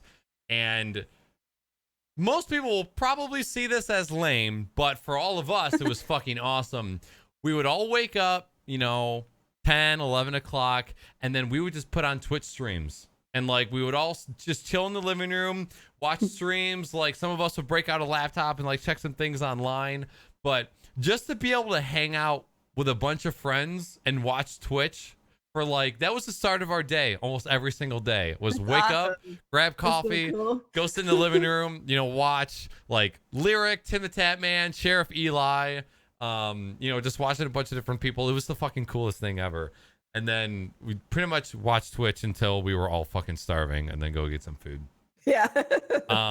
But on top of that, the fellow from Twitch, the middle-aged stream, he brought his Nintendo Switch to the house, and we got a little taste of Mario Kart 8. And I was pretty much sold. I was like, yeah, I definitely want to get this console because I loved the portability of it. I loved the controller. I loved the features that it had, and I just saw a lot of promise with that console that I didn't really see with the Wii U. I felt like they took a lot of the best features of the Wii U, simplified a couple things, did a couple things that I didn't really like, but overall, I think it is a console worth investing in. Yeah, I think so too, and especially just with those games I was talking about. I really, with the Mario Kart, it could have almost, but I just want to wait until those next few games start to come out and see what they can do. And plus, I mean, also with all the other third-party games that are coming through there, and even kind of I don't think it can really rival the Vita just yet with their kind of digital marketplace with kind of indie games and stuff. I mean, I'm sure they're going to get there.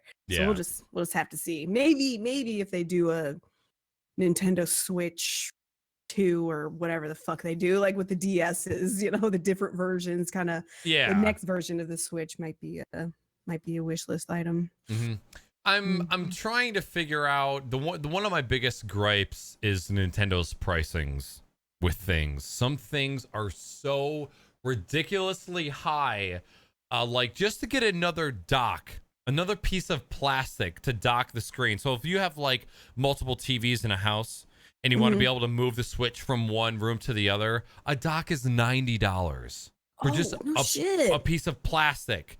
And like the Pro controller is $70. Yeah. It's so fucking high. And I think they caught on to like the fact that you can buy a authentic Nintendo GameCube controller for like $50-$60 nowadays. Like they're so goddamn expensive for some reason. I think they kind of tuned into that and realized, hey, we can kind of price these whatever the fuck we want. They're gonna buy them. People are gonna buy them. Yeah. It's just like that false demand that they're creating with those classic consoles. Yep. They're not making enough to fill the demand, but it's just like, oh no, it's like, no, you know exactly what you're doing. Motherfuckers.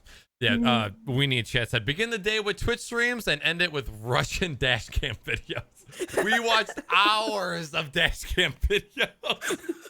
I think that's just something that eventually happens when we do either gaming community or Twitch meetups. We end up on a YouTube black hole just watching fail videos. Yeah, I mean, that just happens too when my brother and his girlfriend come over or something to visit. And we're like, oh, have you seen this? And then it's just like, oh, yeah, have you seen this? And then you kind of got like a queue, like, okay, who's next? That video? Okay, let's go. Including It's Everyday Bro featuring Jake Paul, the greatest YouTuber of all time. Amber's out. She's gone. Call it. But so the Switch is very cool. Other than the pricing, I can get past the pricing. Just like I love my Apple products. Doesn't mean I don't get that they're ridiculously priced. They're fucking expensive. But, like, there's a reason why GameCube controllers sell for $50, $60. It's because they still fucking work after 10 years of use. And I think Nintendo has that same reputation as far as hardware reliability with all of their consoles. I know the handhelds are a little bit different story because you got the fucking stylus that's tapping on the screen and you know, that kind of stuff. But for the most part, Nintendo shit lasts a really, really long time. And I got my Wii U used and I didn't really use it that much, but I have a feeling that the Switch is going to be around for a little while. And and just even after people are getting these first runs of them, I have yet to hear any complaining. I mean, about sometimes with the screen being scratched or something with the dock, but I mean that's kind of negligible. Other than that, I mean, I haven't heard anything else really bad about it. Me either. And the fact that Middle Age Stream was able to bring enough hardware that could fit in a fucking fanny pack and entertain 4 people, that's amazing. Like, regardless of any other opinions regarding the Switch, the fact that he could get 4 people to play a game, the controllers were a little tiny. You can get over that. It was still really good fun. And when you think about games like Duck Game that you could possibly play on the Switch, oh, dude, I'm fucking all about it. That'd be so great. Yep. Especially online. Oh yeah. All right, dope. Well, we can move right along to some talking points that you have. I don't know how many of these you want to do? All of them. You want to do all of them? How tired are you now? How about you? I'll let you pick the ones that you really want to entertain, and we can go from there. Because somehow we have already gone an hour and 40 minutes, just like that. So I'll let you pick whichever ones you want to talk about. We'll go from there. I'm old. my body's tired. No, no. Let's see. I think the Twitch the mobile app stuff, that's definitely something I'd like to touch on.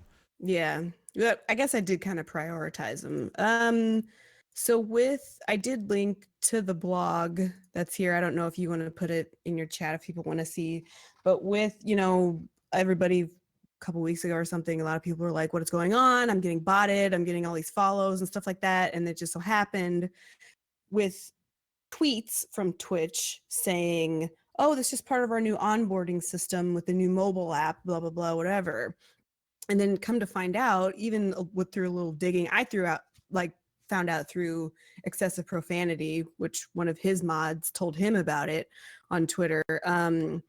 Digging through it a little more and looking at some of the screenshots they have of the new mobile app in the blog, what it actually is any new users that are signing up for Twitch through the mobile app or something comes to a screen. What kind of games do you like? You pick those 3 games and it auto follows random streams from you that are live under that game's directory. And I don't think that's okay.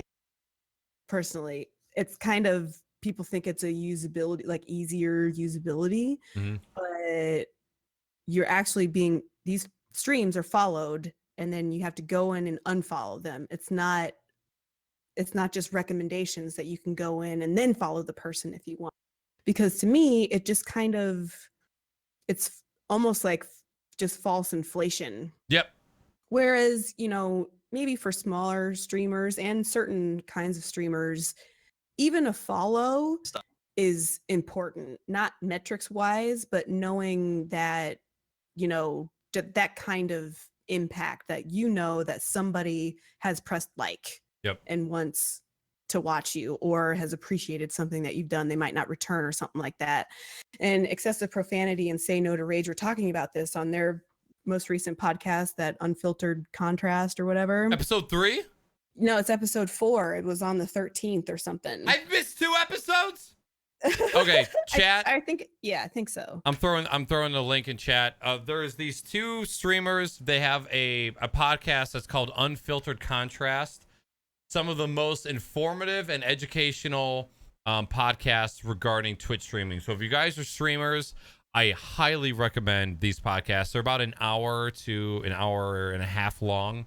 Very highly recommended. I actually got that recommendation from Amber, and I listened to episode 1 and 2 back to back when you recommended them. So yeah, I think they're at 3 or 4 now, but the most recent one was just this week. okay. The past week, I think it was on the 13th or something, and they were talking, and they have pretty much polar opposite opinions about this issue.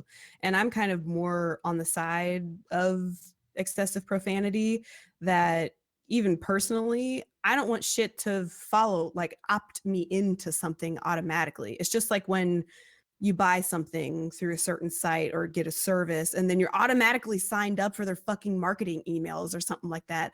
Then you have to, it's just kind of, it pads numbers. And I don't really see new. And Say No to Rage on the other side was like, well, it's just, you think about someone who's brand new to Twitch and they're coming in, but it's like, you think about it, if you're somebody already knows what Twitch is, they're using it on their mobile phone and they know it's a video service of some kind, there isn't that much barrier in the app to be able to discover streams. Oh no, yeah.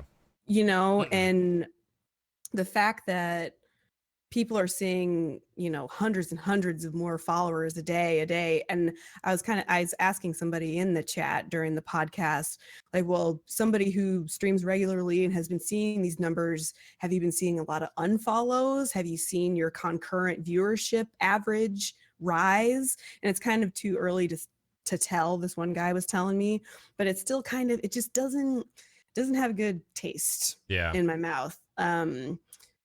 Because I don't know, it just doesn't feel very good. So in my experience, well, and plus sorry, I was go ahead.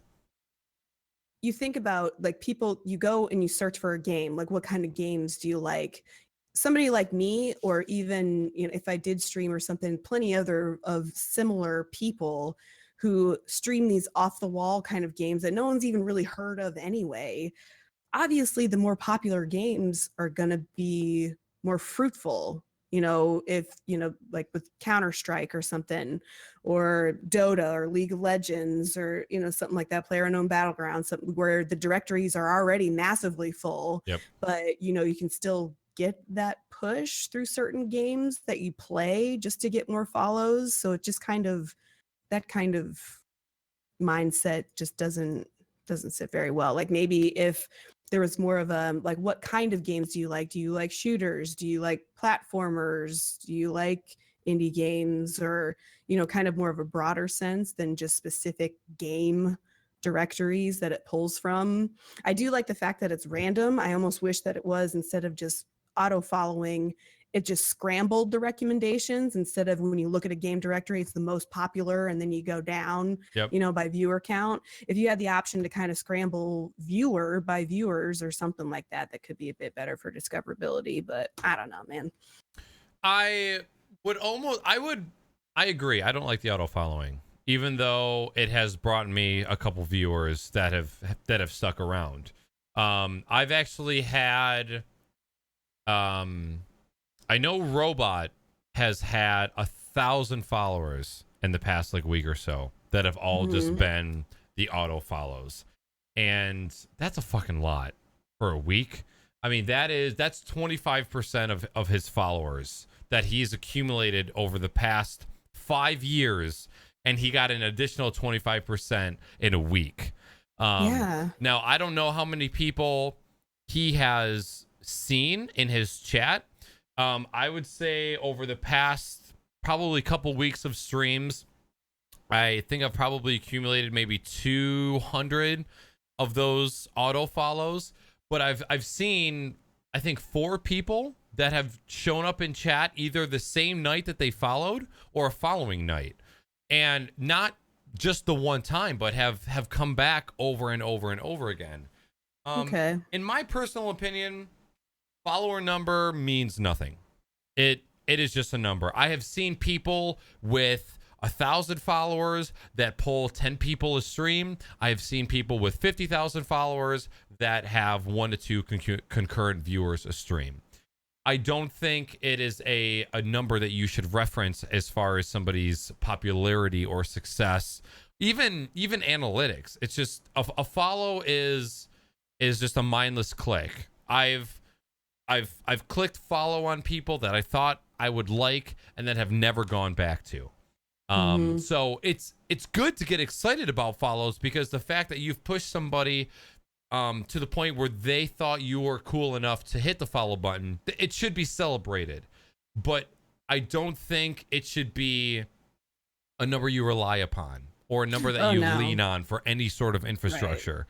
Right. So I've got a shit ton of follows, almost to the point where I want to turn off the goddamn sound, because you get 30, Yeah. 40, 50 follows in a couple hours and it's just too much. But on the other hand, when I'm seeing people that are being auto followed that are actually checking out the app, that kind of Mhm. makes me think, okay, maybe this is sort of kind of working.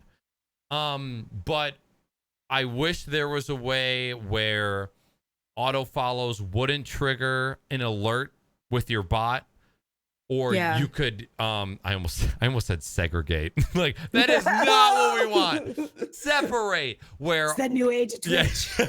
we need to segregate the people. Where maybe a follow that was an auto follow would show up on screen, not show an audible sound, not Mhm. show in chat. And then maybe a follow. Maybe it would check if they were in chat, like physically in chat, and then they followed. It would show up on screen. But if they weren't Mhm. online, were not in your chat, the follow wouldn't trigger an event. Maybe that's something that they're working on. They're I feel like Twitch And I is mean, I guess trying. that just makes me realize, with all these followers that people are getting automatically, like, that's how many new users are coming to Twitch A lot. every day. Like, that's just holy shit. Yep, that's a lot.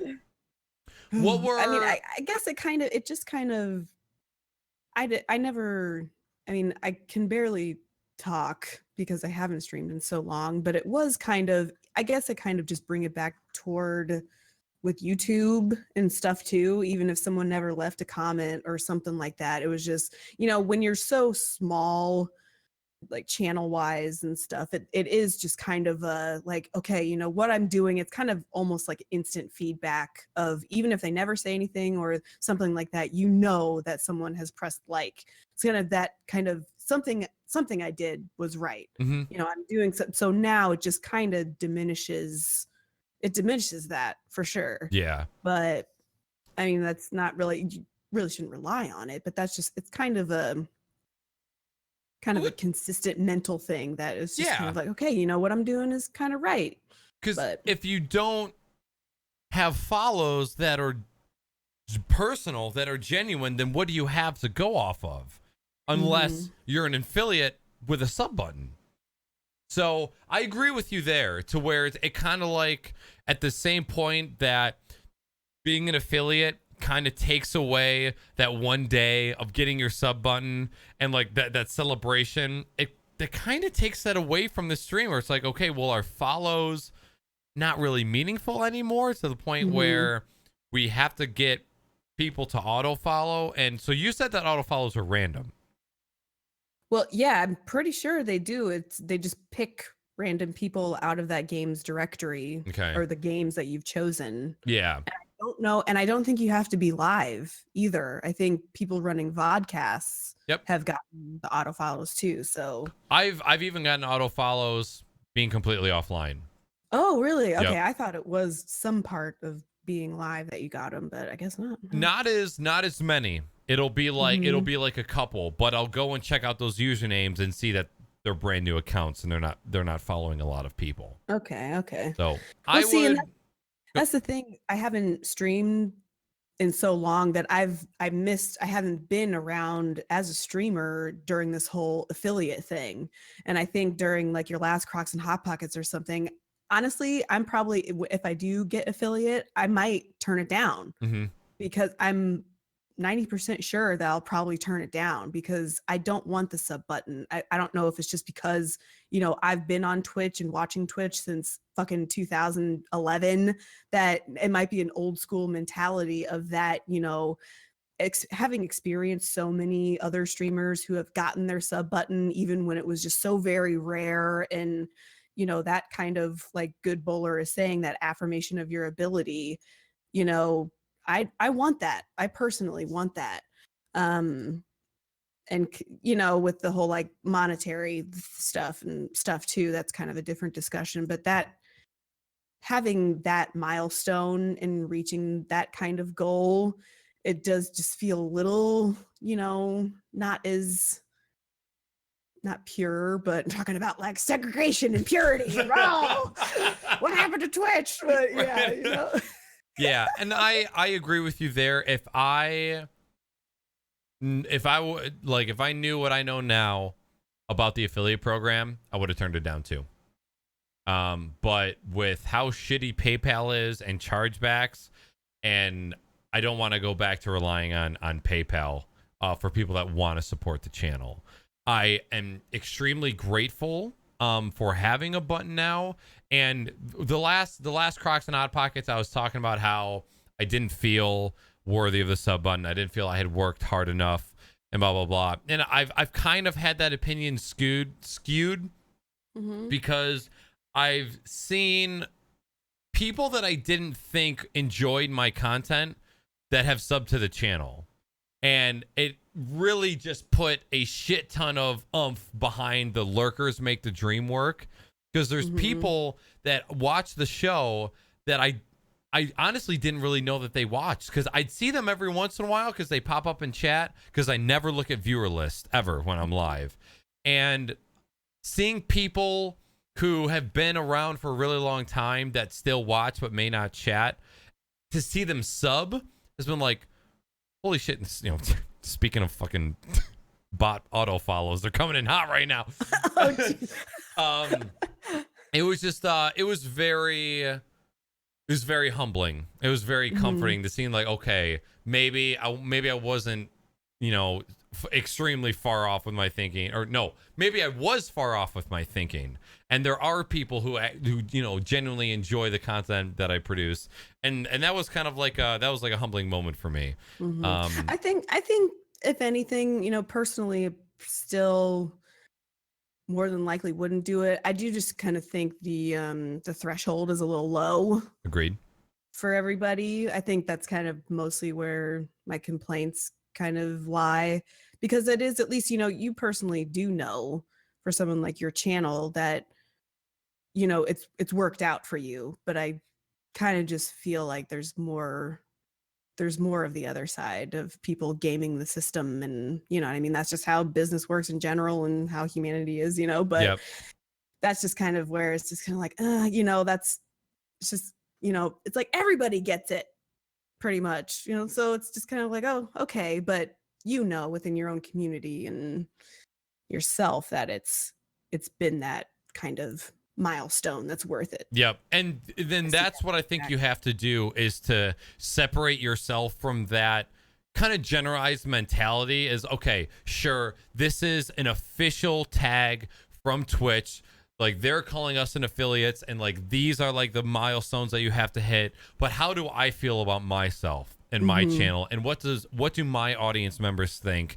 And if you can, it's good to think about what that label is to you, but all in all, you just got to think about yourself and your channel and how you feel about everything. Because if you get too washed up in what the conglomerate is thinking, you're gonna get lost. Yeah, for sure. and one thing Anunnaki just said in chat is, there's certain platforms like Twitter or YouTube, when you sign up, these are the people you might like, with a subscribe button right next to it. Maybe that is the route that I would definitely like to see, is, hey, here are, you said you like Rocket League. Here are 20 people that stream Rocket League on a consistent basis, and here's the first 400 characters of their bio. Give them a quick look, judge their profile, their avatar, and give and if you like them, then, hit follow and go from there. But all that's really done for me is said, followers is just another number that you don't need to worry about. Focus on the people on chat, focus on your sub numbers, not focus on your sub numbers, but at least be aware of your sub number. So, you know, if you go from 50 to 10, you're probably doing something wrong. But, you know, Yeah. it's just like the number that a follower account shows you is probably not as important as it used to be. And as soon as I hit like my 1,000 follower milestone, I'm like, meh, that's the last follower milestone pretty much. Mm-hmm. So Yeah, what am I at? I think I'm at like 519 or something like that. got to get to that Because you guys, the 569. most important thing is consistency. I'm the perfect example of consistency on Twitch. So yeah. Boba! That dog, I don't know if you could hear him barking or not, but he was going ham. He's hangry. He probably hangry. is hungry. Been eating all my goddamn cat food, the little son of a bitch. Oh. Bad boy. And he's got a stomach condition to where if he eats anything other than his prescription food, he'll just shit blood. It'll still just eat it up still. Yeah. It's bad for you. That's like with my cat and toilet paper. I'm like, why? Yeah. Why? I love you. I let you shit in a box inside the house. Why do you do this to me? I scoop it every day. Right? Yeah. Well, are there any other points that you wanted to touch on? I don't know. I think maybe just kind of going into toward the end, like maybe past question time of some games that I'm looking forward to, and then maybe kind of throwing in that whole thing with this this jump service that's coming out. Okay. But yeah, that's pretty much. I mean, we've been going for a while, and I kind of just put these other ones as extra, depending. I don't know why, like we wouldn't be able to talk everybody's ear off. You know, every time I go to fill a blank script template, I look at it, I go, "Oh my god, this isn't enough. I have to fill it. I have to fill it with a lot of things." And then we get through a quarter of the talking points, and it's been 2.5 hours. I don't learn from my mistakes. No. But yeah. So I'm glad that you came prepared, because like I sat down for the first time in my PC. My gaming PC has actually been disconnected out of my office in the living room for the past like 6 days, and I actually had somebody sleeping in here for the past 6 days. So this is the first time I've sat at my computer in a while. Wow. And so like I sat down, oh god, this isn't gonna be enough. But I should have known. Yeah. Like whenever we sit down and talk, it just goes. And it's so easy, and I could have not even looked at the script for the entire night and would have been completely fine. All right, so I know we got a couple questions from chat. So we'll hit those real quick. This first one comes from Good Bowler. What was your favorite arcade game as a kid? This question should reveal your age easily. Oh no. Let's see. Probably the Cruisin' USA. As an arcade game? Oh, yes. Oh god, you old as dirt. Yeah. But yeah, and you would you sat, and it was one of those where you sat and it was like a car, and it was Cruisin' USA, because my mom used to work at a university, and she would always just give me quarters because they had an arcade in their student center or something like that. And that was one that I was all the way in the back, and I always go into that one.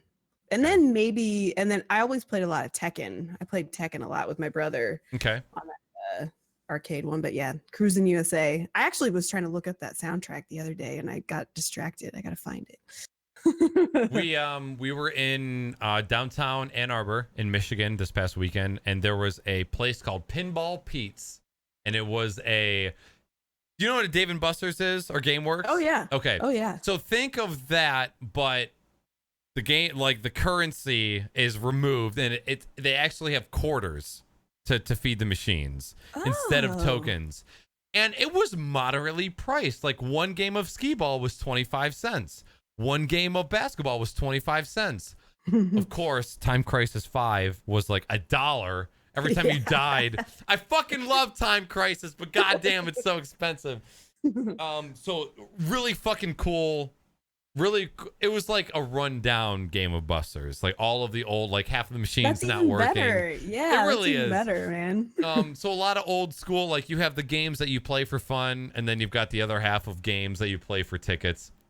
And so we got to play a couple old school stuff. I can't remember the name of the game, but it's a game where it's one of the sitting booths that you climb into. Player 1 has the steering wheel, and player 2 has the 2 guns. Well, it's supposed to be steering wheel and a gun for player 1, and then a gun for player 2. And it's like, I don't know. the name of the game is like 2 names, kind of like Bonnie and Clyde. I can't remember the name of it, but it's a driver, like somebody drives and shoots, and then the other person shoots. And Sounds fun as hell. yeah, it's fucking amazing. And I saw the game from a distance, and I'm like, oh, fucking Bonnie and Clyde game, because that's what I'm gonna call it. And I was looking at it, I was like, I want to fucking play this game. I'm like, Weenie, please play this game with me. This game's so fun. We sat down, we died within 20 seconds, and it's like, insert more credits. Fuck this! No! Yeah. No! Yeah. I'm going back to skee ball. Lucky and Wild. I think that's why I like Cruising USA so much, because it was one I was kind of decent at, so I was able to play it for longer. Okay. Thank God for my wonderful girlfriend who has the memory that isn't my fucking pea size. Lucky and Wild. Lucky and Wild. It's a little booth game where there's a steering wheel and then 2 guns. And it was fun for the 30 seconds that we played it. But it's just one of those games that's a classic, and you remember it a certain way, and then you sit down as an adult and you're like, fuck, just no. It's like, I took all my money. I can't think of a time where I played an arcade game before it was like cool to play an arcade game. You know what I'm saying? Like before it was like a novelty thing. We played, NES, Super NES, and all the stuff and all the classics. The one game that I can remember loving was Galaga. I used to play the shit out of Galaga as an arcade game. And usually those machines were like Namco machine. Oh my fucking God. I'm getting confused because there was a Game Boy Advance game called Namco Museum, which had Galaga and Pac-Man and stuff like that. And the gaming cabinets that had Galaga was usually your young age. Yeah, I'm so young. Oh my God. Was usually Galaga, Pac-Man, Mrs. Pac-Man, and then one other game. Joust. That was the fucking other one that usually was on those cabinets. Yeah, actually the barcade that I go to play Tapper, they have Joust, and I've been starting to play that a little bit more. That game's fun. Fuck yeah. It's hard as shit. All of them are hard as shit. Oh, they're so goddamn difficult. We went to this new sandwich place that opened up downtown, and it's just a normal sandwich place, and then you head back to the bathrooms, and they've got a MAME cabinet that it's one of those cabinets that has like a bunch of different games. Yep. And they had The Simpsons, and Weenie was fucking shit up in The Simpsons in the back end of that sandwich shop. Get that record, girl. Yeah. All right, so Galaga for me. I'm sorry, what was your answer again? Cruising USA. Cruising USA. I loved cruising games for N64. Those were some of my favorite games to play. I think other than that, the NBA Jam arcade cabinet was pretty cool. Just because it was one of the biggest ones that I can kind of remember playing on. I was just like, holy shit, like I can't even, my little arms couldn't even reach across the whole thing. Like, somebody get me a stool, I gotta stand up on it to play. Next time you come to this side of town, if you do, they're not as impressive as the place we went to in Ann Arbor, but there's a tiny little brewery downtown that's got some arcade games downtown. It's got pinball machines. It's got the stick hockey where you have to rotate the pins to turn your hockey player. Yeah. We played the shit out of that this weekend. Oh shit, that's awesome. And then they've got a shit ton of good beers. So next time you're in. Next one comes from Hazard to Gosu. How long did you spend getting ready for this podcast, primping, etc.? Well, Naaackers knows what I text you again or something a few days ago. I've been like working on the outline. I'm like, I'm gonna color code it, and I got like the links all, because I thought you were gonna like Naaackers didn't put shit on this script. Well, and you know what? For those of you in chat, Today would not have happened if Amber wasn't like, yo, motherfucker, my menstrual cycle's over. Let's do this podcast. Aunt Flo is gone. Yeah, she's gone away. She's not coming back for a couple weeks. Yeah. But it wasn't. I hadn't even planned a podcast for this week, so you can all thank Amber for making it happen tonight. But I mean, as far as getting ready, I was at dinner about until a half hour before we had to start. So I came home, I changed my shirt, I washed my face, brushed my teeth, made sure all my shit was working, because honestly, this is the first time I've used my mic, I think, since the last time I streamed. Really? Honestly, yeah. The first time I downloaded Skype again earlier, and I'm gonna uninstall that shit as soon as this is done. No. No. What, come back. Baby, come back. Yeah. Make sure I can log into Discord, all that stuff. So yeah. Yep. The point of the 1v1 podcast is to do as little as possible while being presentable on camera. So as you can see, I'm in my jizz shorts right now. So you guys only see, the very important message that's up top, but I woke up from a nap at like 6:30, 7 o'clock. I moved my gaming PC over here, did the minimal amount of work to get this podcast set up, and then sat down. So yeah, very, very minimal. I didn't even put on any cover up. You can see like I got some pimples right here, a little bit of blemish. We're not looking great, Hazard. Okay. I'm sorry, I'm not looking great. You look fantastic. Let's not. I'm not going to bunch you up with me. Okay. I'm just making sure. I mean, I am like tired as hell, so I was like, you know what? I turn my little extra light on, so I was just like, fill in those circles. All right, final question. This one also comes from Good Bowler. Who is your favorite dead character in Game of Thrones? That's dangerous territory.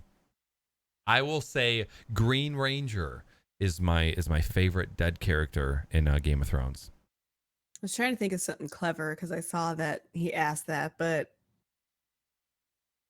the one that's going to die in the next episode. Hey, that's whether it's pretty going to good. be you because you're not caught up yet. Because pretty much, you can keep a tally of how many people die each episode, or what I'm going to watch next Sunday. So it gets up there. So I'm sorry, Good Bowler. We are going to have to reject that question because I spoiled one game for one person on this podcast, and I will never tread that water ever again. Yeah, I didn't spoil the ending. I gave away a key part of BioShock Infinite, which is like my favorite campaign of all time.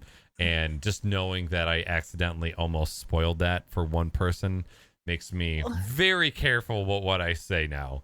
Mm-hmm. I'm pretty much, even especially now with my film course and stuff, where we have to do discussions. I really try not. Some people are so fucking bad at it with these online discussions. They're like, "Oh yeah, this movie that I saw," and blah blah blah blah. I'm like, you assholes, like you gotta think about this. Definitely try and not, be careful with your words. Yep. I hate when I'm spoiled. I feel it in my stomach when it's just like a burning. You just ruin this experience for me. It's just, and all it takes is just scrolling, and you just see one fucking tweet with a thumbnail, and that's all it takes. Or even like people that think they're being cheeky and clever, where they're like, I don't consider it a spoiler. No. If it's a death, it's a fucking spoiler, you momo. Yeah. Or just even, I don't know, especially with Game of Thrones, is just already kind of knowing what was happening with the first few seasons and seeing what some people are saying. I'm like, dude, you just kind of let it all out there. You're not as clever as you think with those 140 characters. It's pretty easy to spoil shit, even if you think you're being cryptic. I'm going to kill you. You kick my dog and I'm going to kill you. All right. Well, that is it for the questions that we have tonight. We're going to finish off the show with letting chat know who you are, where can we find you online, and what special events do you have coming up? Well, just search AmbersArcade, one word, no apostrophe, and you pretty much find me. I mean, I'm on Twitter. I do have a Twitch account. Follow it. Hasn't really been in much use. We'll see. School definitely is a priority, but I'm around. We'll see. Sometimes if the workload isn't as bad, I might pop on sometime to do a little stream. But yeah, that's pretty much it. I am going to TwitchCon. That isn't for a while, but I mean, in between here and then, just school. I'm going to be moving, and actually, I mean, I feel like I said this last time though. I feel like once I move and I don't have as many classes, I might be streaming more, and I'll be in a completely new location. But yeah, I don't know. So because of that, really all I put were some games that I'm looking forward to, some other games that you guys might want to check out. I don't know. Somebody permit me real quick. I'll link these out here. I might be able to do it. There is a game coming out tomorrow that I've been following for a while called Kingsway. And it's an OS. It's an OS RPG game. Okay. Just take a look at this. Kingsway. And yeah, it's basically you're in an operating system, but you're playing as an adventurer. So you have like a little pop-up when you have like a window for your map. You have a window for your loot bag, which is kind of like I've seen your this email that's coming out tomorrow. That's something that I'm really excited about. Windows 98 simulator. Yeah, but it's an RPG, right? And then let's see, the next one I'm looking forward to is the next game from Supergiant Games is Pyre. And that's kind of I think it's a party-based RPG, but I mean, Supergiant Games made Bastion and all that good stuff. Check it out. I think that comes out next week, or no, the 28th. Okay. Or the 25th, something like that. And then the next one that I'm looking forward to is Sundered. That comes out July 28th. It's kind of really, the art just looks fucking awesome, and it's kind of like an action Metroidvania kind of exploration game. Ooh. Looks pretty cool. Pretty colors. Yep. I like pretty colors. Those are kind of some of the indie games on my horizon. But yeah, I mean, and especially if you do kind of don't want to follow major publications or follow huge threads of people that tweet all the time to find out about kind of indie games or stuff that you might not have ever known about, my Twitter is pretty good for that stuff too. So are you an Instagrammer or are you a Snapchatter? Neither, because my fucking phone, half of my phone is okay, pretty much. Yeah. From here up on my phone is, I can't, God. The touch is gone. When are you going to get an iPhone? Probably. Never? It might be, my next phone is probably going to be the Pixel. The Pixel looks dope. Huawei just came out with a new flagship phone that's fucking awesome, and a lot of people have been loving the S8, the Galaxy S8. Mm-hmm. I don't think I've seen a single complaint from any of my friends that have gotten that phone. Yeah, I know. I do just need a new phone. Yeah. I know. No Instagram, no Snapchats for me, man. All right, fair enough. Too old. Well, Amber, it was an absolute pleasure having you on the podcast. I almost said on the phone. Hey, man, nice talking to you. See you soon. Hey, maybe next time we can talk via Telegram. I got star 69. I can't remember your phone number. You hidden son of a bitch. But seriously, again, thank you for coming on to the show. It's always great catching up with you. It always have such great conversation, and I genuinely look forward to and respect your opinion on a lot of the topics that we talk about. So please know you are welcome back anytime. Thank you. And I hope, I kind of felt bad kind of being on the show because I just haven't been, presence on Twitch like that much. So it kind of was just like, oh, I'm just become a major lurker. But I just love, we're friends. It's exactly. Cool. Especially since now that I met you in real life, it's like, dude, we're friends now. So shit. It's just great to be able to talk and chat, catch up. And I mean, like, that's the whole point of like the 1v1 podcast is the one. Okay, I'm Chad, this is gonna sound a little bit selfish, but hopefully you can see my side of it. The 1v1 podcast is really for me. It's not an additional part of the podcast because I want more viewers. It's not additional because I'm trying to like get a different angle on like the newest follow, algorithm to try and bring in more people. I genuinely care about the people that I have on this podcast, and I care about what's going on in their lives, and I care about building long-lasting relationships with just fucking good human beings. And if there's people like whoever's in chat that will also get a kick out of our conversation, then fuck yeah, we should push it to the internet and have people enjoy it.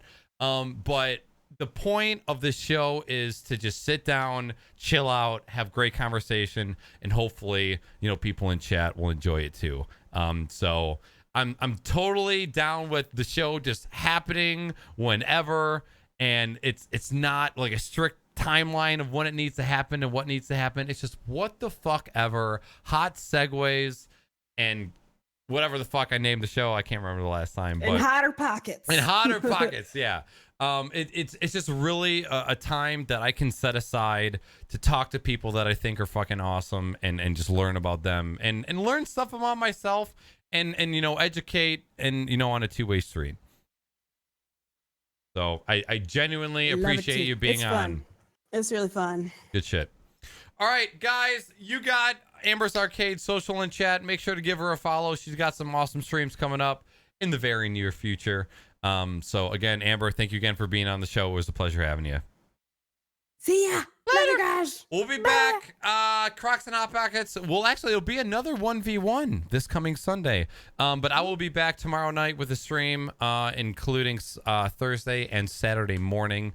I'll be sure to post the schedule on the Twitch. Yeah, because Twitch got that calendar now. Mm-hmm. Not bad at all.